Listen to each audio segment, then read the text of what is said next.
ready to present, but we got a couple of things that we didn't get to last night because I ended the meeting. So, Charlie, you want to start with Parks and Rec? Yeah, I'll start with Parks and Rec and just maybe just a little zoom out on kind of process a bit. I know I sent an email to council earlier today, Chair Beal and I sort of discussed kind of part of that. I think that's a good place. We've packed a lot into a lot of different meetings, and we're getting pretty close, but we felt like we need to add another meeting next week. I think one of the process changes I have for next year, and I've talked to a few councils, is just like having enough time and space to digest the information and then have the discussion. And how do we, there hasn't been enough time for those bigger zoom outs. So we'll start that today. We did a bit of that yesterday, I think, last week Tuesday on capital improvement. I think next year there might be a little process change. Actually, Nate Burkhart had a great idea. Maybe it's like there's a meeting, we go through things, and then for 30 minutes of the meeting, the next meeting, it's just now that it's fresh, now that you've had a time to decompress, were the things that you wanted to flag, were the things you wanted to discuss. But maybe we just do more of the maintenance level budgets by department for the first rounds on the line by lines, and then everything new is kind of pulled into its own section that and we kind of just focus on that. So I feel like there's a flagging process where you have a paddle. Say I disagree with that. Can we pull it on just so we can keep the process going? I feel like there's some process. Could I have two flags? Go a red and a green? No. All the things I disagree with. Yeah, you do love props, Steve. He does You love. need a green flag. So there is a process, but we're going to schedule a meeting next Thursday, and we were thinking I think we'll be 99% of the way there next Thursday, hopefully. But also but that will probably push back the actual final vote for the municipal side of things. We don't have to pass it until the June meeting, so pushing it from the April to the May just to really give ourselves time. There's even some minor things, which I know sounds strange, but Nate's not going to be here, Burkhart, past Tuesday, and he's our budget recompile person. So without him, that's 6 hours of recompiling. So getting that Thursday, having to do that, and it's, we have the time to do it, so we'll lock the school, hopefully. Part of the vote, our budget, we know where we're at orientationally, and gives ourselves a little more space to kind of lock in the final in the municipal, I think was where we'd like to go, just to give a little more time for these very important discussions. So on that note of important discussions is the creation of a Parks and Rec department, which really starts with a Parks and Rec director. To me, I think there's kind of, I've also added to your packets tonight, this has been a long time coming for the city. I think last year the Parks and Rec, or the Rec Commission made a proposal for a Parks and Rec director where we kind of decided to hold off for a year. And we put around $45,000 to kind of pre-fund that department towards the next year. I really like that idea, by the way. I think we've done we'll hire 1.5 this year, and that's Rich is really hiring 1.5 this year, and then the full salary the next. I kind of like the idea of I'd like you to hire somebody, pre-fund them, and then that'll make the out year cheaper. To me, this is a very necessary piece, especially having been here a year. I think I was here about 8 weeks by the time we were talking about the Parks and Rec department.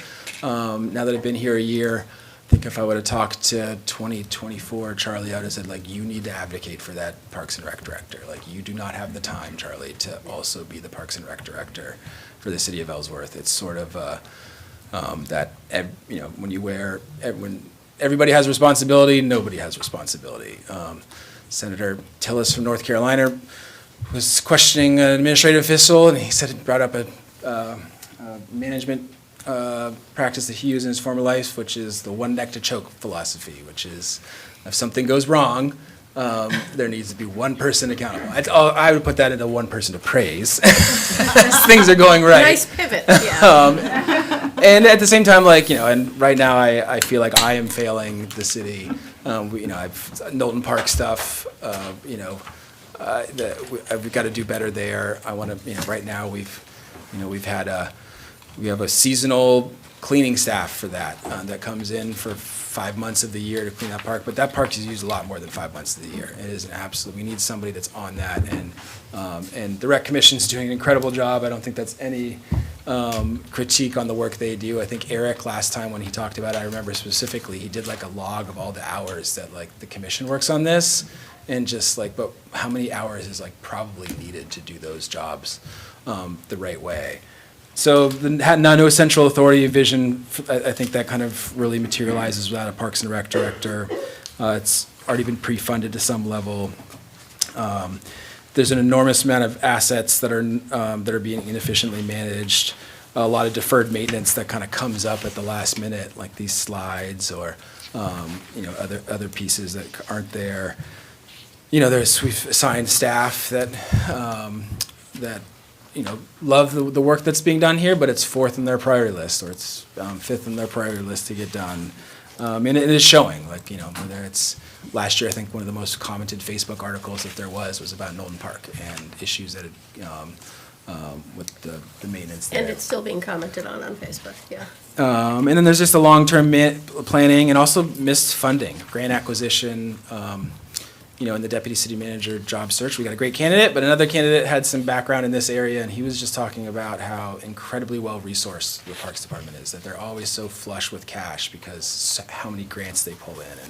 And we saw that with the Arbor Commission, and our tree steward is not paid for by any taxpayer dollars and elders, by the way. That's another rumor that I've heard of, but the Parks and Rec director can really look at all those assets and start to pull in a ton of community funding, federal funding, state funding, for that type of work, so that these resources that we have better long-term planning, grant acquisition, and community programming.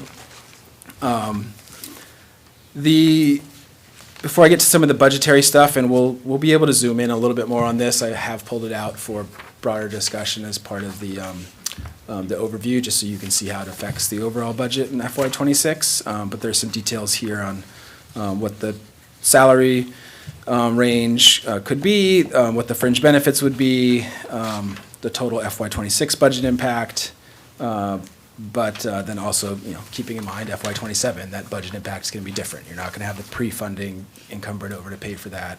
It's going to be a different price point. I also included the end here, just going through the budget process again. You were close to $500,000 in budget money that this person could oversee that's already there, even without adding a new budget for them. You're at $488,510 for parks, trees, and cemeteries, which is within Public Works. It's about $74,100. The Arbor Commission budget's $7,500. The Harbor budget at $104,460. The facilities miscellaneous towards things that are Parks and Rec focused. Knowlton Park, DeMeyer, SK Whiting, that's at $97,000.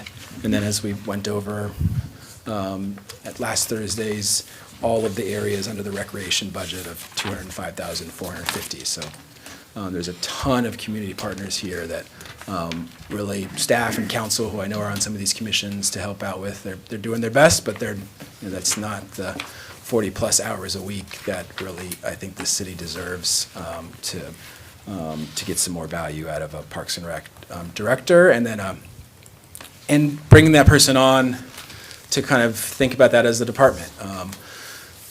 I'm hesitant to say exactly how that should be structured going forward as a one-person department in the near term, but the TIF funding that's been opened up, I do believe should be considered as some Parks and Recreation investment as well. We have some great people from the Public Works team that are also do parks maintenance and other things as kind of a side job on many other pieces, but it competes with all the roads and water main breaks, and it oftentimes becomes the first not to be taken care of when some of these bigger structural pieces. So having more maintenance staff or buildings and maintenance staff for parks. We've acquired a new trail parcel out at Branch Lake. Like, how are we gonna get those trails built out there? How's that gonna compete for time for things? We have a ton of those recreational assets. I think to Patrick's previous point, I'm using a lot of salty language tonight, so that's to quote Ron Swanson, why do two things half-ass when you can do one thing whole-ass? I think Steve was kind of talking about that. I know we're talking about the YMCA and some of the facilities aspects and how we manage that recreational piece. how do we have a little more proper coordination amongst our community resources, our city resources, our parks, our recreational resources, in a growing city that, I looked at plenty other recreation budgets that are, you look at Brewer's recreation budget, and it is pretty extensive. Yes, they have an ice rink, but you also look at their recreational assets, their Riverwalk, their, these types of things. They're really doing incredible work over there in their rec categories. Much smaller cities and towns in Maine have much larger rec departments, and I feel like it's showing, and it's time to bring in a director and then to help help me and help the organization provide a best-in-class rec department for Parks and Rec, and maybe even a little bit of the facilities aspect too. There are some cities and towns that kind of have all three of those. There's a lot of deferred maintenance around here because we got just Jim consulting of everything here, planning how to do the maintenance for all of our vendors and contractors that go everywhere, building things, and helping him. I know we have a potential facilities person to add on to there as well. But that is my recommendation, and happy to take some additional questions. Any questions? All right. So, school department? Sure.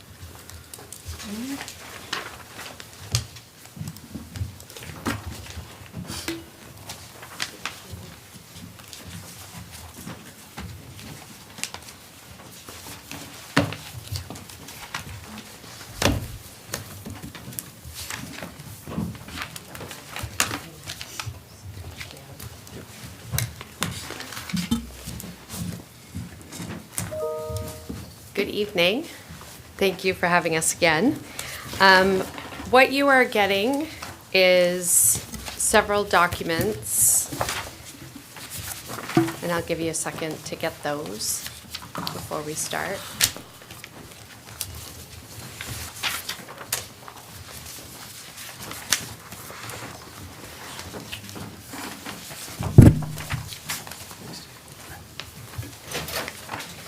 So first, we wanted to provide follow-up information from questions that you had at the last council meeting that we said that we would bring back to you. So first, if you look at the white sheet that goes like this, there had been some questions around staffing and personnel. And so what we did was we broke out by department all the employees we have. What this doesn't include is stipended positions, coaches, play advisors, things of that nature. Anything co-curricular advisors is not on here. I caution you, however, because if you just try to add up numbers of teachers under each thing, there are a lot of people that are included in the teacher count that are not classroom teachers, but they're under the teacher's contract. And so that can be a little misleading. It's not as simple as we have X number of teachers.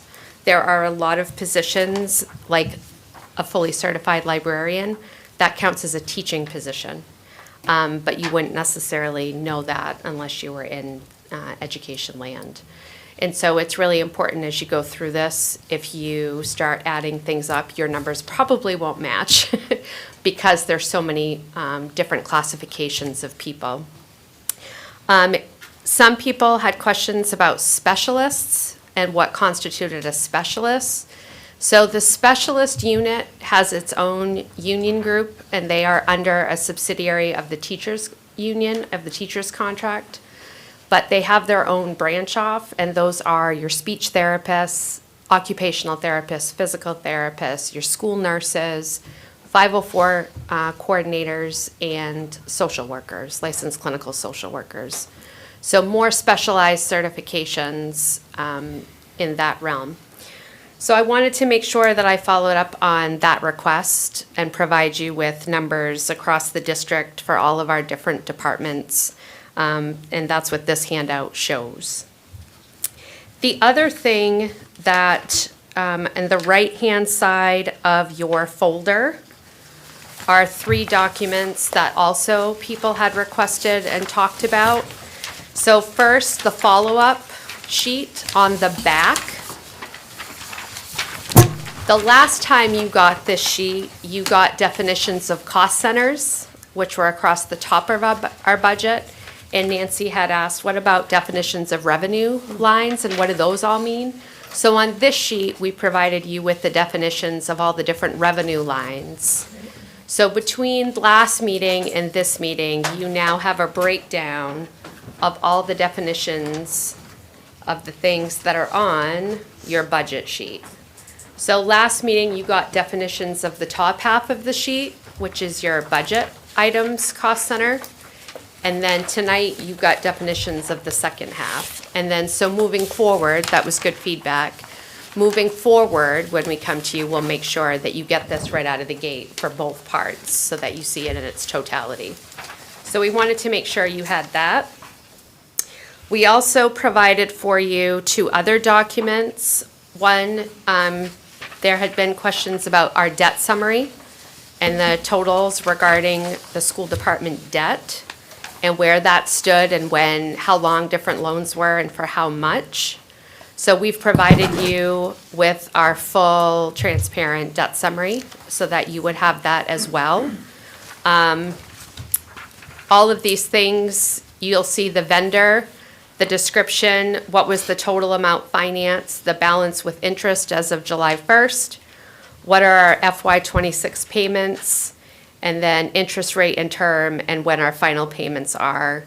And then across the bottom, you will see that we have our proposed FY26 projects. School buses, both we talked about in our last budget presentation, and then we talked about Phase 2 facility projects and how those things were pulled out of the budget in hopes to do a TELP Phase 2. Those we have not come to you formally yet with the TELP rates as of right now. But we wanted to make sure that we provided you with that breakdown because you had asked for more specifics regarding our debt. So I don't want to rush. I'm happy to give you a minute to look through stuff if you want before I move on to the next handout.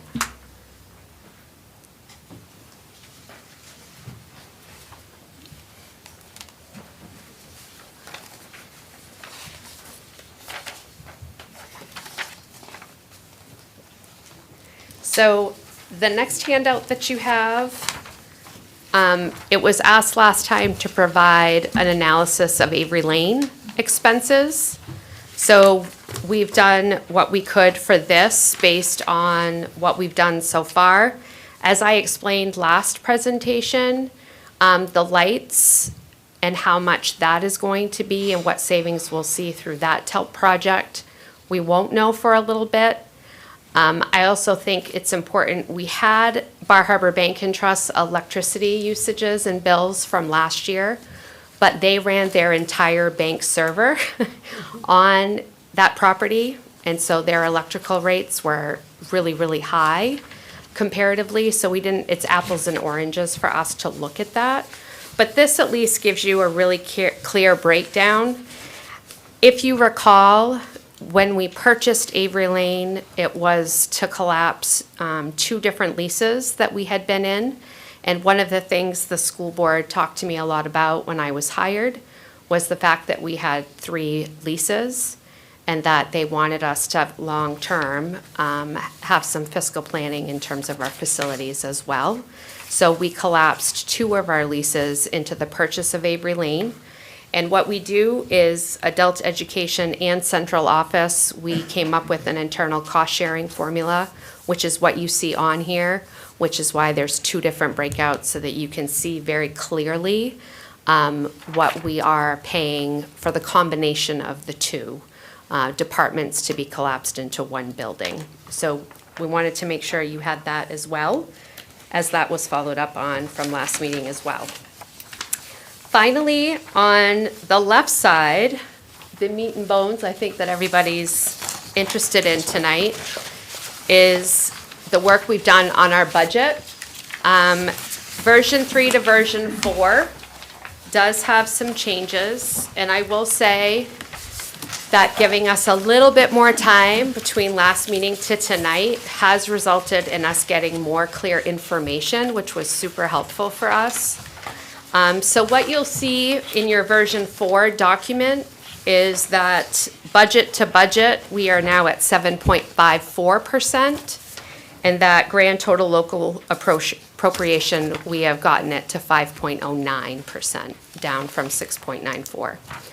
Now, how we were able to accomplish that, you were very clear with me that you wanted to know what we were taking out to get to that number. And so I'm happy to say it wasn't a ton. It was some low impact stuff because we got our health insurance rates. And we had been told to budget 9 to about 15%. We went with 12, and our rates came in at 6.2. So when we took that out, that helped enormously. And we didn't add a bunch of stuff back in. We took that out, which helped. The one thing that we did add back into the budget that we had taken out last time was the paving project at the parking lot of Hancock County Technical Center. We had taken that out because at that time, we didn't have enrollment numbers for the fall at HCTC. We now have those. Our numbers have gone up considerably there for enrollment in the fall. And knowing now that Boggy Brook Road is going to be paved, and the city did do our culverts at the base of HCTC this fall, we did our lower lot, we really felt strongly that we need to finish the project and be done with that at the school. And so the advisory board, which is all of the superintendents in Hancock County and a school board representative from each of those communities, voted this morning that they wanted that added back into the budget. So that has been added back in as of this morning. Since our last meeting, the other thing that was added is we are voting on Tuesday on a ratified specialist collective bargaining agreement. And we didn't have that information the last time we presented to you. So we have reached an agreement and that will be voted on. So those changes to that contract have all been changed in here. And then finally, we were able to tidy up revenue lines based on enrollment figures. HCTC had finished their enrollment process. Letters have been sent to students with acceptances. Able to get a little more information about enrollment at the high school for the fall. And so really between all of the different tweaks we were able to do and some other minor cuts, we were able to get it to 5.09, which we think is really responsible for the needs of the school department. I want to thank my team sitting up here, Nikki Chan, Assistant Superintendent, Carolyn Heller, and Amy Atherton from my finance department. We've worked tirelessly for about a week now to really try to get this in partnership with the city so that we feel good. We feel good that we're on the downward trend. As you saw last time, we were really high 2 years ago. We feel like we've responsibly started coming down to even things out after several years of really flat funding of the school department. And we feel like this really helps us move forward with our school department with some really important educational and community changes that we'd like to see to help our system grow and improve. Based on feedback we've gotten from surveys through the strategic planning process, we think this budget does that. So tonight, in talking to Charlie, we really would love final feedback from you all so that Tuesday night we can stay within our timeline and vote on our school budget at our school board meeting Tuesday night before becoming for you at the April meeting. Questions?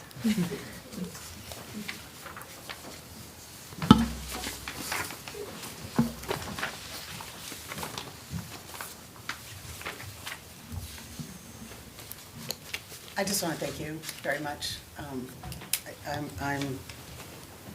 This is definitely a number that I can support. You know, I realize all of the hard work that's gone into this, and when you got those other numbers, you could have very easily, the extra revenue, you could have very easily put some other projects in there, and you didn't. You understood what we were asking of you, and what the public has been asking. So I completely appreciate and can absolutely back this budget. Thank you. Does this budget allow you to achieve your strategic goals?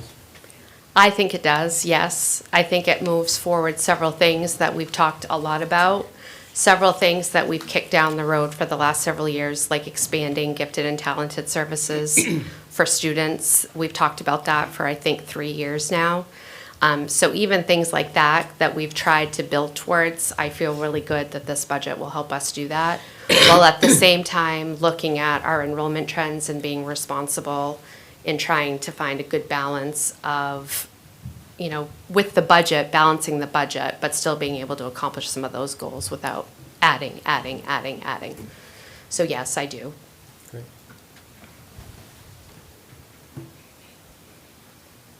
Nancy?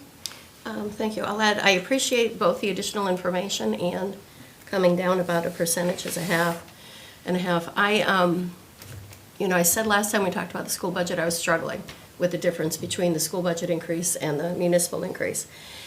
And for some reason, I'm awake at 1 and 2 a.m. a lot these days. And so part of what I was able to put together is, for whatever this, I think, wisdom is worth, the challenges that you're facing with. You talked about how, education is changing because society is changing and that there are challenges and such. And I think what I was struggling with is the municipal budget is where we try to address those challenges that are impacting the school.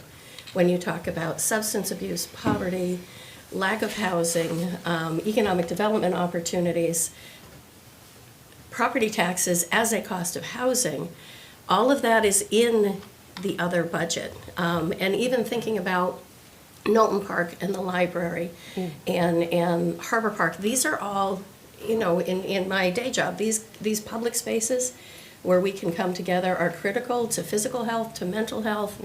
All of that reflects back at the school system. So I think, what I was struggling with was we're dealing with the same challenges. You're seeing them in the school and addressing them. We see them in all the rest of our budget and try to address them. And somehow that was more articulate than, I don't know why, but I'm struggling with it. And I think that was the connection for me, is what we're seeing and dealing with here is impacting you, and we're all trying to address all of the challenges. And again, whether it's the people who can't afford housing or the economic opportunities and quality of place that can make this an amazing people that draws more people in and keeps people here. In Maine, we talk about we want our kids to want to live here. Yeah. And all of that is what we're trying to bring to Ellsworth. So that's at least the articulation of what my struggle was, is the difference between the two. And I appreciate, again, the additional information and the fact that rather than, taking the wins that you had, like it's wonderful, I'm doing my own budgeting, and when a forecasted expense comes in lower, that's a solid win, but you use that to help lower rather than add the other things that are important. In all of this, in the school, in the municipal, there hasn't been anything that's struck me as ridiculous. It's all valid, it's all things that we want and need, but we also need property taxes to be managed. So Yep. I just wanted to add that as kind of closing the loop on what I had said before about that I'm struggling between the level of increases on the two. So thank you for all of you for what you've done here, and again for the additional information that we don't do line by line on these, but just to be able to understand how many teachers are there. Absolutely. I have no idea. Yeah, So it's good to be able to answer those questions when they come. So thank you. you're welcome. And to add to that, Nancy, it is funny because we're working very hard to do things that will help the school department. And at the same time, we need the school department to be funded well and have our kids have a great education and have the school department have a really good reputation, because our economic development depends on that. Right. So it's It's like such a everything's mesh. connected. Yes, It is. it is. Yeah. But, and I will say this, that's one reason why I get so excited that we have the relationship with the school and the city is so good right now, and the communication works so well, because it is so important that we do that, because we are so intertwined. I mean, not just because we, have to approve the budget, but because everything that we do is reflected in the school department, and what the school department does reflects to the Right. city, and it just needs to work together, and so Absolutely. that too is appreciated, so. Yeah. Anything else? No, I just, yeah, had great communication with Amy. She's been a mentor to me, I feel like, from day one and going through here. I think I started our first budget meeting in November, maybe in October, Yeah. on like, we know they'd seen some big increases, how can we get them down? And I don't know, there was just like a nervousness I think I had, like, we gotta get this lower. You like, were stressed. So thank you so much this whole time. I know, and to your point, Nancy, I'm like, yeah, there's been this, it's not necessarily a comparison between it, but I saw some of these RSU increases and like having no control over those RSU increases in city or town.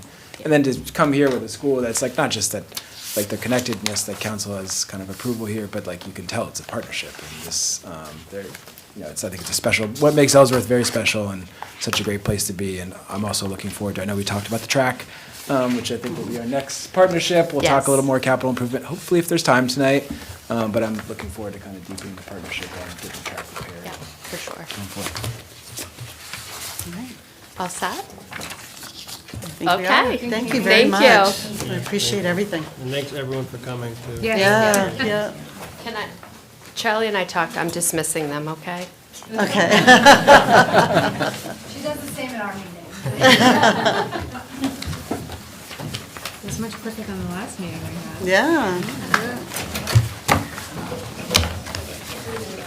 Give everybody just a minute to. Yeah, we'll give it a second, give it a little stretch. Thank you. Thanks for coming in, everybody. Tuesday, then we go. Okay, so we're just letting them know that we're. Yeah, and it's kind of one trigger. room is the other, empty. right? They just want to know that like you're not gonna say. Thumbs up from us?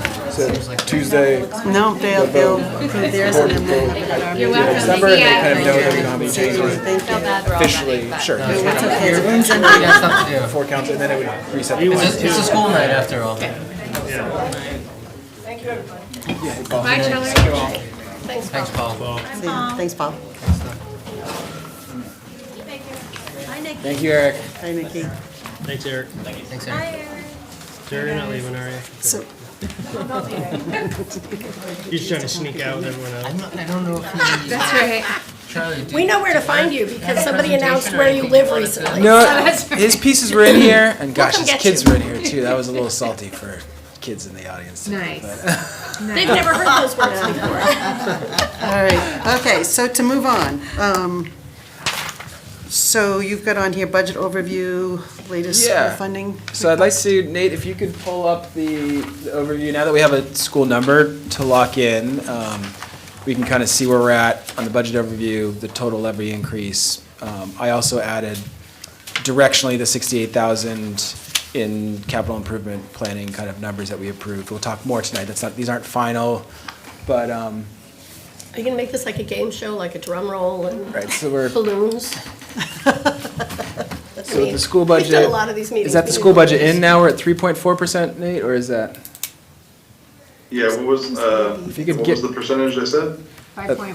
They're at 5.1% increase instead of, Yeah. Mhm. if you could pull that out so you can see where we went from. So we went from 4.4%, and now with the school's new number, if we could go to 5.1%, we're at 3.4% for the total levy increase to the city government. It's getting closer to the 2.9% inflationary level. I know that's kind of my thing, that doesn't have to be your thing. As a council, It's a good target. It's a legit target. so that's kind of where we're at now. And we're gonna start talking about, now that we've really seen just about everything, the school side, all the departments have gone through. I know folks have a lot of notes, a lot of areas there's some specific questions on. So we're hoping to start just going through some of the larger cost centers and some of the larger new requests, to get some idea and council guidance on if there's further discussion needed. And we've got an Excel sheet, if we could kind of have that brought up, Nate. I don't know if it's possible to bring up. He's reconnecting. So can I ask Yeah, I'm working- a I'm dumb working on question? it. Who is AB that's on there? Me. Oh, that's you? Oh, I was like, okay. Is that what it says? I can't read it, sorry. And so just to orient folks who may not have watched all of our lovely budget meetings and seen this calculator before, so the total levy increase, the percent change from the previous year, is 3.4% now. You can see the breakdowns of what makes up that 3.4%. One more second to go back in. There we So at the upper left, you have, at current levels, again with, was it 0.2% last time, but I added in the 68,000 of the capital improvement planning based on some guidance from last time around. Now we're at 0.6% increase over the previous year.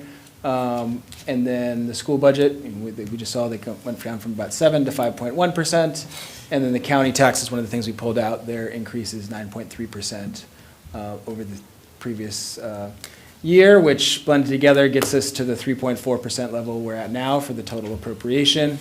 Down below, you'll have the actuals from prior years and what the percentage increases were. So the FY24 year, they're at a 16.8% increase that year. Last year, FY25 was a 7.3% increase, and now we're at about a 3.4% increase for the year. So the trend lines are down. I think, and we talked at the initial budget meeting, and I'll probably update my kind of initial memo as we move forward to kind of final on kind of, the natural rate of growth in the city of Ellsworth over the past 12 years and how it was an order of magnitude higher over those pre-2 years, but the prior years before that, there was almost no funding increase at all. So there was this kind of yo-yoing of taxes. I know, Steve, you mentioned, you take 2 years of tax bills, it looks terrible. You take 6 years of tax bills, but it's a different story. So that whole story is in the budget memo area now. But to me, especially this year, more of an inflationary target has always been our goal internally. But to your point, Patrick, on is that strategically aligned? There might be a reason to go above. There might be a reason to go not just at 2.9%. I think to your point, Michelle, on with revenue increases or this, that, why don't we try to, if it's not necessary this year, try to get to 2%, 1.5%. Steve, you've mentioned avoiding this yo-yoing too. So being at an inflationary kind of target, I feel like is a justifiable area to be in. There's always circumstances that may cause reason to go above that. So while there's, happy to take questions on any part of the budget moving forward, but I did want to start with the kind of the cost centers. If we could maybe maximize the council potential adjustments.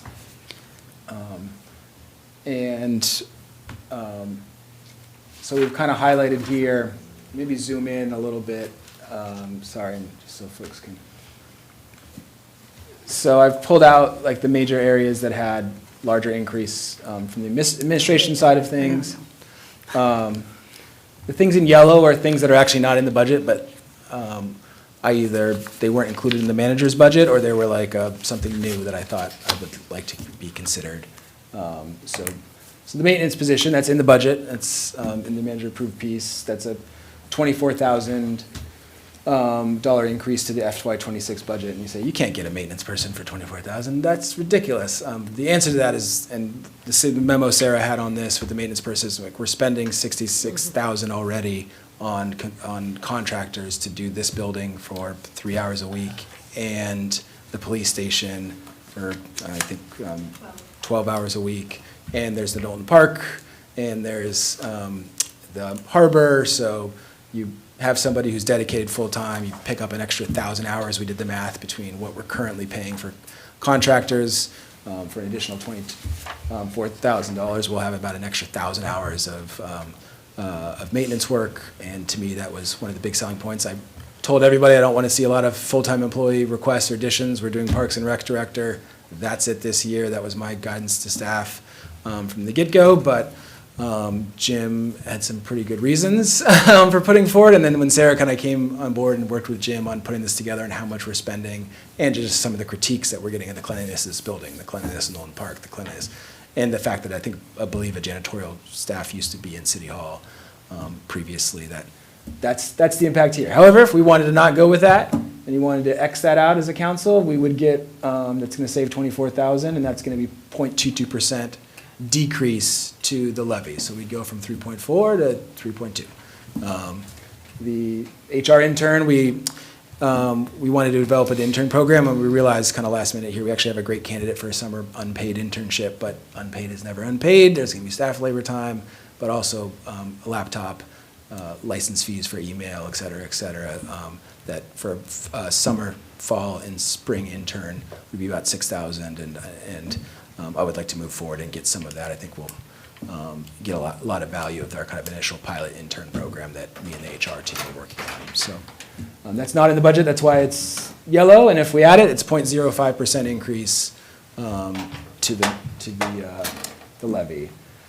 There's also performance pay, which we can talk about a little further, which is the 92,000 is the 2.9% COLA. I would like to move, now that we've implemented a performance review system for all management, and we're spreading out to most of all non-union employees based on SMART goals and rubrics. It's really important to me to also to have incentives in place that when people score very well in their performance, that there is room for them to exceed a COLA and this is an enormous amount. But if we stayed at the 92,000 at the COLA level, and I did the distributions in my initial presentation. If you're at 40, 50% meeting expectations, which is fine, by the way, like the majority of us will be there. And you only had the COLA. By its very nature, to implement a performance review system, there'd be a fair amount of people who are meeting expectations but not receiving a COLA. To me, and we've also had an incredible amount of turnover. I think it was 20% the year before I arrived in City Hall. We talked, I think about 13, 14% now is what the turnover for my first year in this fiscal cycle is at. So really want to have a system in place where we can really keep our best employees around, and that's what that would. But if we wanted to not go that and go to just the COLA itself, we would save 0.53%. Then we get to the public safety area, where we have a request for a dispatch position. They actually only wanted half on this. This was one of the few areas that I just felt like I saw the numbers for police and fire, the dispatcher. It's these increases for this, and it's to me it just felt like we should do that. There needs to be a new dispatcher. So the council could decide to go back a little bit on that, and we could do a half a year start on that. But that also ties into the 28,000 for a radio console. So if we do the dispatcher position, we're kind of locked into that 28,000 in capital for the radio console. Or even if we do half, we still have to do that 28,000. But if you wanted to not do a dispatcher, that would save almost a full % on the levy, especially including the 28,000 in the radio console. The fire department's requested 1.5. I've landed personally on that we need to complete the deck here on the fire department, going to the 5 shifts and or the 4 shifts with 5 persons per. I think Scott can maybe add more, but that was when we went towards this new expanded EMS service. There's been a fair amount of overtime in that department. I feel like we've talked to Scott. The 1.5 here is actually, they'd probably be hiring 2 starting in July, but they have a likely departure in January of somebody that may go on leave for a little while. I think it's military leave. It would be like fully staffed for the first little while, and then the 0.5 savings would actually come at the latter part of the year. And I really kind of almost see that as in the converse too. Like went from 12 in the fire department to 18 to 20. This was the sort of direction that has been talked about with that unit to be fully staffed. But that's where we're going to be. Like next year, no FTE requests. Like we'll start dialing in what that unit looks like at its fully staffed level, pending any other changes. But we need to stick at that level for a while. And then the 2 that I'd not go with in the public safety is the half of police officers of the year. This was a difficult one. I know they have a great candidate. They really feel like they could bring in the academy, but and these, by the way, these numbers include fringe. These aren't salary numbers. They include the fringe as well. And then the fire vehicle, which I also declined for year-end for the life safety officer.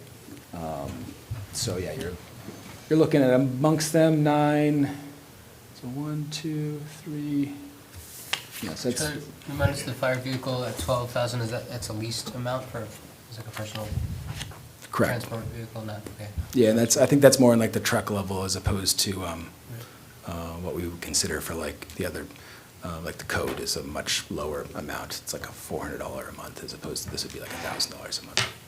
Can you remind us what that is? You said the life safety. Fire life safety, it's Thomas, our fire code Okay. officer. I think we've, The inspector. inspector, right? So, potentially for next year, but I know, I've been kind of hearing a bit too on cars and not, to your point, Steve, about the other fire vehicle for 600,000, and we can talk more, and we'll pause on SIP today if we can get back to a little bit of those bigger things as well. So that's where we're at. The capital improvement, that 68,000 there is the splash pad. The police HQ sign and the radio console are all in the yes categories. You can go back up again. I'm not quite sure what to put Parks and Recreation yet, whether they be in administration, whether they be in Public Works. It's another option we considered. There's a lot of tie-ins there. That amount for this cycle is $86,016. Again, that's lower than it would be because the fringe would, essentially is offset by the $45,000 encumbrance that was pre-funded for our Parks and Rec department in the prior year. So that will be a higher amount in FY '27. That's detailed in the memo I gave you. But and the Public Works admin car, that's split between the city side of the budget, but also the enterprise water, wastewater for the Public Works administrator, Amanda. I put that in there. That was in the yes. I could consider, especially considering that the fire department or the fire life safety I've said no to. I could consider, it's not a huge amount of money, but it's, I could consider not moving forward with that. I would also say, Amanda, she's constantly, just like everybody else in Public Works, is going between a variety of different places. And, all the other I guys. think Mike wants to contradict you. Oh, sorry. Just, Mike Harris, Public Works Director. So just to clarify, this car is not just for Amanda. So that's the narrative that we keep hearing about. The intent for this car is, yes, Amanda would be using it, but like, for example, me, Brian, Amanda, Nate, we went to a DOT class recently for gravel roads. We took the F-250 up there. We wouldn't take the F-250. We would take this car. If we had to send guys for training, if we had to somebody was going to a conference somewhere, instead of renting a car or instead of driving an F-250 or something along those lines, they could take this car. And honestly, we could completely fund the vehicle out of the enterprise funds because the share for the general fund is only like $4,500. So really, if you're worried about it being in the general fund piece, then we can just fund it out of the two enterprise funds. And it wouldn't impact the tax. And we think this is high, actually, because it's not going to be, for the vehicle that's similar to the code, Yeah. is going to actually be more like $2,000 for the, to the city budget as opposed to No, $4,500. it would be 45. It would be 45? It would, because it's split up between Public Works and the solid waste, But not water, wastewater? not water and wastewater. So it would be 45 for the budget side, and then it would be 45 for Water and then water wastewater? and waste. So Well, it's it would, $12,000, but that wouldn't be that for, it's the 10, Nate, correct me if I'm wrong, but the quote we based it off was the $10,000 or $12,000 quote that we got from the code. The email. 10,000, I believe. 10,000. I thought it was $400 a month for the code one, which wouldn't be that. So either way, Okay. But also, if you do the math, the mileage rate right now is 70 cents a mile. So if we were to start paying Amanda her mileage, at 6,500 miles, we would be paying her the $4,500. So, Yeah. So, but I could see pulling that out. You're only going to save 0.04% of the budget on that one. But it was one of the newer requests, and we talked a lot about cars. I didn't want to just keep it in the budget. So is 4,500 half of it? So you'd have a $9,000 a year lease? No, a third of it is, that's why I'm not. That's not right. It's too much. That's a $900 a month lease. It's like $423 a month. It's $423 a month, Yeah. so divided by, So that's that's 6,000. 4,230 plus another 2 months, so that's like To- $5,000 Divided by 3, so it should be. divided by 3. So it It should would be be only. divided by 4, because there's Well, 4 it will. departments. Yeah, but 2 of those would be in but Yeah. Yeah, so that's wrong. There's no, that's a, It's $750 a month. Is what, With taxes, insurance, and is what everything. Amanda gave me, yeah. Yeah, but I don't think she's basing it off of. It was the quote from Enterprise that they gave for the code car, which is $750 a month, is what I have in my email. that is one expensive car. That's still, There are shaking heads in the audience. no, yeah. Anybody wanna clarify that? I mean, I signed it, it's in the low 400s. Yeah, I remember the low 400s when we went. Anyways, we Let's could spend a lot of look at time. that. If it's in the We got low next 400s, Thursday. then I'll not so get you, much. I'll get you a detailed answer. That's a Problem Cadillac. solving, right? Just wanted to let you know, it was We not can't help just for ourselves. Amanda. Yep. It's It's fine, yeah. for multiple uses. And we would pay for that at the enterprise fund if it was approved by you guys. That's okay. It's not that much extra. All right, thank you. For the Parks and Rec director, are you thinking about, because they would clearly need a car as well, no funding for a car. And so you're thinking just to do mileage for year 1? Yeah, I hadn't thought about that. It's an excellent point on the mileage for a car. There's one piece of me too that wants to get a little, and we talked about this last time, which is say yes to fire and fire code, and, you know, we also have the code vehicle. You know, as long as we're getting a good deal for a car. If cars are going like this, which we've seen, like, that's one of the reasons we went with the code car last cycle, is it was an excellent deal. To have a little bit more of a car sharing, if there's people going these trips for training at MMA all the time, and be able to have staff utilize them, and the Parks and Rec director, and be able to, we want to maximize the use of those cars while they're here, especially if they're not, you know, they're not mileage limited. I don't think any of these are mileage limited, so I want to be using them frequently. They shouldn't just be here to be here. I hadn't thought about the Parks and Rec director needing a car. We have a lot of parks. Yeah, but they will be, Yeah, they'll be around. yeah. Give him a bicycle. E-bike. Really? Right in a little buggy. It's Parks and Recreation. I tried to have Jim in like one of those little little basket to scooters that carry kind of stuff lean in. forward around, but he won't. Yeah. Rickshaw? Rickshaw, yeah. It's $493.28. You have to. I just pulled the lease. Around 328. Okay, well, we'll update that for the next time around. And then maybe this is a good chime to kind of, or a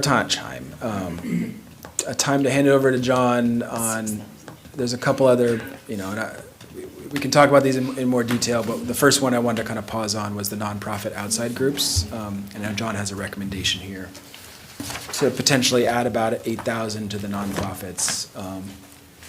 And I didn't know if council had opinions on that, or? Before you start, if you don't mind, is the assessor, Larry, is he coming back? I just had some questions about. I hadn't planned, but we can bring him back. I can also make sure No, there's that's okay. He was here, and then I was looking, because I was going to ask him a couple of questions about the, valuation. No, but I can have him here on Thursday for evaluation discussion. okay, that would be great. Yep. Thank you. can also- Sorry, there you go. Yep. I had written it down. I knew I was going to forget to ask. I was about to say, Larry doesn't have a lot in his budget. It's like, wow, No, it's not this his is gonna be a budget, but curveball. the valuation, the growth, so we can. Yep. Last year I sent around, and the previous year I sent around a more robust version than last year, and this year is similar to that first year, but I just padded out a number of the social service nonprofits that come to us for appropriations. We, Managers Rec and the subcommittee's rec was the flat fund, which I think is a good place to start. But I like to kind of go through and listen to the testimonies of the folks that run those nonprofits and see if I thought I could pad some of those out. It's an interesting conversation because it's such a small percentage. I mean, you see it's a 0.07 increase or decrease of the total budget. It's 0.5% of the entire municipal budget and 0.2% of the whole budget, including school and county. But it's a philosophical debate. It's, the debate is, should the council take taxpayer dollars and fund some of these social services, or is it, better, or, our role to make sure that if people want to support them, that they should do that privately and not sort of be forced to through their tax dollars. So my view is the former, is that these are benefits to the city that, for the most part, we would be absorbing those costs. If we didn't fund them here, they would come to us through the school, dealing with behavioral issues, dealing with homeless, students experiencing homelessness, police picking folks up and bringing them, EMS picking folks up. I think we see those costs no matter what. My belief is that these organizations can address it in a lot of circumstances, can address these issues much more directly and with expertise that the city doesn't necessarily have in all of these cases. There's niche organizations and they're good at what they do, and they're beholden to a certain level of evaluation, and they'll look at what they're doing, they'll make changes if they see that it's working or not working, in a way that I think is much more efficient than municipalities can do. So that's my view. I'm happy to talk more about this. I've thought a lot and written a lot about it, and would be happy to share that. But again, it's a pretty small increase overall.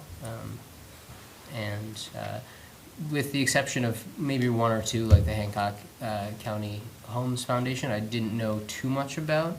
I'd be open to some suggestions whether or not to increase or decrease. The others, I feel fairly strongly that would be the minimum I'd like to fund them.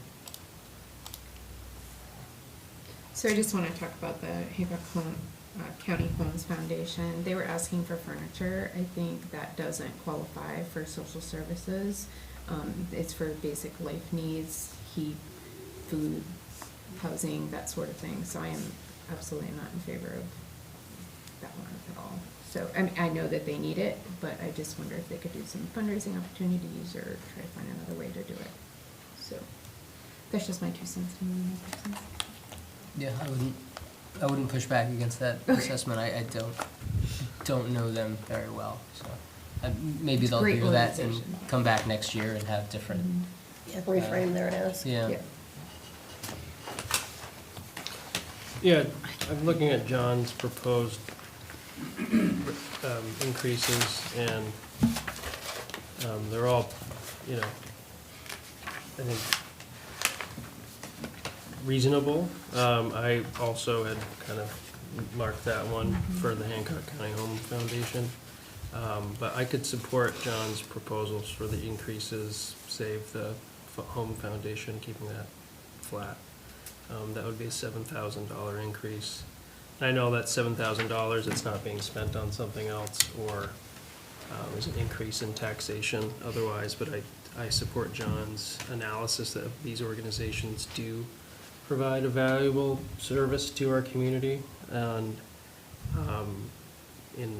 I see it just through my volunteering with other organizations, and have got to know some of these organizations, and there's real value to it. So I would be happy to support John's suggestion, save the Hancock County Homes Foundation proposal.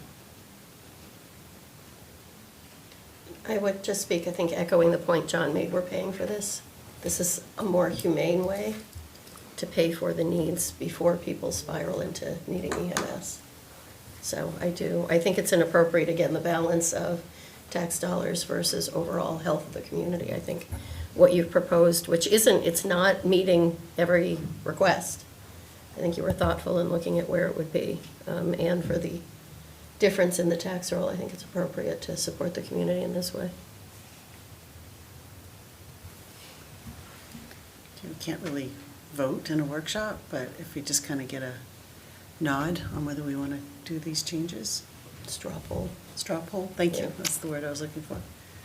So I'm hearing 1,000 off of the Hancock County Homes, hearing general agreement with kind of the level that John's recommended to increase the others by. I think so. I thought about, because down the SPCA wasn't in attendance for the workshop. That's right, they So I was thinking about that. However, then I heard that Tina uses them all the time, and she would be very mad at me if I use that budget. Don't wanna burn on that rag. And, yeah, and the fact that our city staff, to your point, like, these are things that are issues, and we have to work with them, and we've had a couple of these animal-related issues that they've been very helpful on. So, yeah, that, all kinds of reasons for not to be able to attend in a city council meeting. Very much empathize for that, so. And the question came out last year, and it's like, this is for spay neuter, which again reduces the issues into the future, so. But I'm glad that Tina was ready to take you on for it. It's appropriate. Actually, it wasn't even her, just others know that I shouldn't, Didn't even have to get to her. didn't have to did get it? to her, thankfully. Awesome. Great. All right. Thanks, Sam. So, should we go over to this is social service and nonprofits. There were two larger requests. You know, I don't know if council has anything on nonprofits. I think the two that I, are looking for guidance on was the Heart of Ellsworth and the Grands. I think it was a $50,000 request from the Heart of Ellsworth increase, and the $30,000 increase for the Grand. The manager's recommendation was at previous year's level, but for potential consideration as TIF. I know Heart of Ellsworth also has made a request to receive some sort of TIF funding. And, I'm not necessarily, we had a good finance committee meeting about that recently. And as we proceed forward with reimagining our TIF districts and whether we're going to move forward with that surplus TIF funding, whether it's parks and recreation type activities and placemaking and trails, whether it's debt service on the track, whether it's additional resources for the Heart of Ellsworth. These are things that are the grand for specific purposes. I think at the finance committee meeting, I'm more in fan of MOUs and kind of pay for success. And if we're going to go that route, we need seats on boards and direction and alignment between councils and Heart of Ellsworth on exactly what this would be going towards, and a review process for how it would be funded, again, through a separate TIF process, but not to be funded in this budget cycle any further than previous year is my recommendation, both for the Grand and the Heart of Ellsworth. Those were the big ones, but I don't think the chamber didn't have an increase. They went for last year's funding. Good business folks that they are.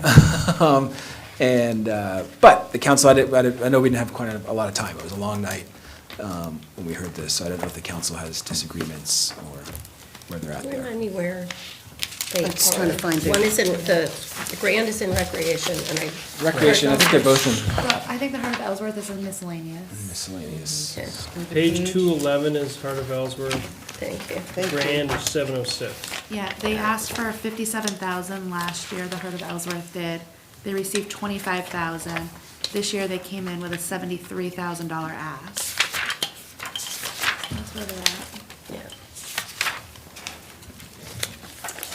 Just real quick to clarify, are we coming back following your agenda? Are we going to be coming back to administration and public safety? We're gonna be coming back, yeah. I just want to kind of give you an overview, and then we'll go back to the big board on administration, public safety. And, those are some of the bigger ones I pulled out, but you guys may have notes that you want to go into. And I think for next Thursday too, if maybe as council's had the time to really take a look at things, if there's stuff, please make requests to me before next Thursday that we could also have as kind of our miscellaneous, or things that we don't feel like we're getting to somewhat alignment on today.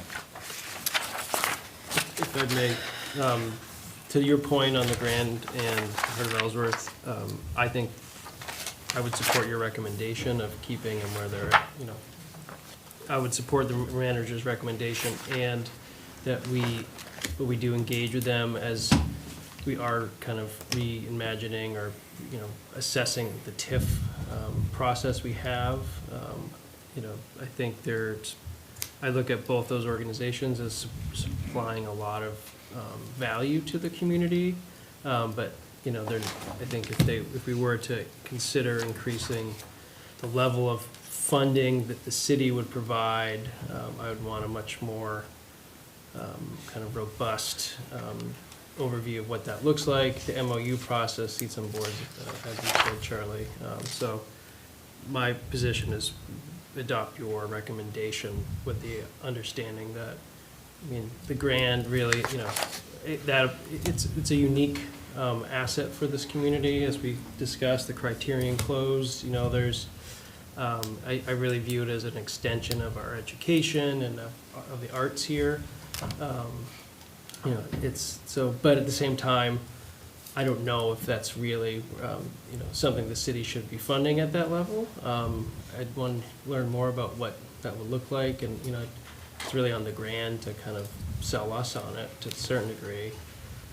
And same for Heart as well, Ellsworth. I know they do a lot, but at the same time, you know, what does that look like? And I'd want to have more of a discussion. And if it looks like it could work, then to your point, Charlie, it's this is something we would start, but with the understanding is, like, you know, we assess this every year, and we have to make sure that, you know, the value that we envision is actually being produced.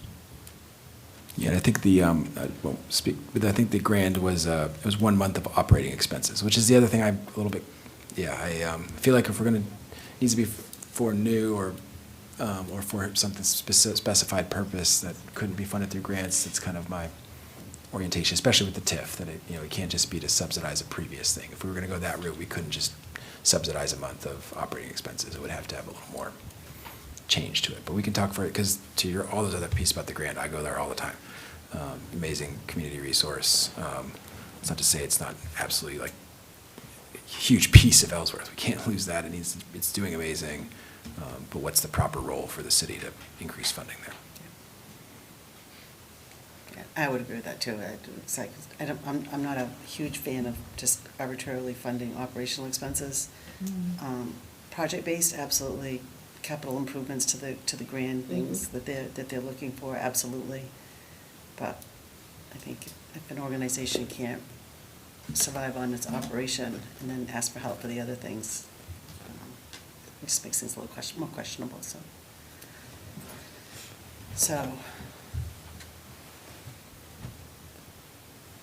Okay. Is there any other things that you folks had with any of the nonprofits, social services that they felt was out of line with the manager's recommendation? I don't know if we can pull it up on the big board for maybe recreation or. Could you see, Charlie, the new, assuming we go this route, the new recreation manager communicating with these groups, especially the Grand and Heart of Ellsworth throughout the year, so that when we get to this point, not only do we have a better understanding of internal cities' relationship with them, per like what they're providing, the specific things they're giving to the city, but also that those organizations have a good sense of their standing, that if there's a council next year that wants to cut their funding, that they're prepared for that as well, just so there's good, stable relationship. You see that nestle a little bit under the recreation department? Yeah, I think it could be a split. Like Grand might be under, you know, we had an great interview today with the excellent economic development candidate that, you know, that one could be there. Or maybe not Parks and Rec, you know, the recreational programming, the Grand does so much programming. I think that's kind of the imagining too, depending on the candidate, you know, maybe we get a great Parks and Rec candidate that has just amazing programming experience. And, you know, and we gotta kind of work with Public Works on some of the beefing up, the beautification, that side of things. And, you know, so, yeah, I could see both of those. And definitely more oversight in how they get here. I think that's one of the big misses for me this year has been, you know, more conversations with the Grand, with Heart Ellsworth, with these other folks on how we can help, how we can align priorities, how we're going to this budget cycle.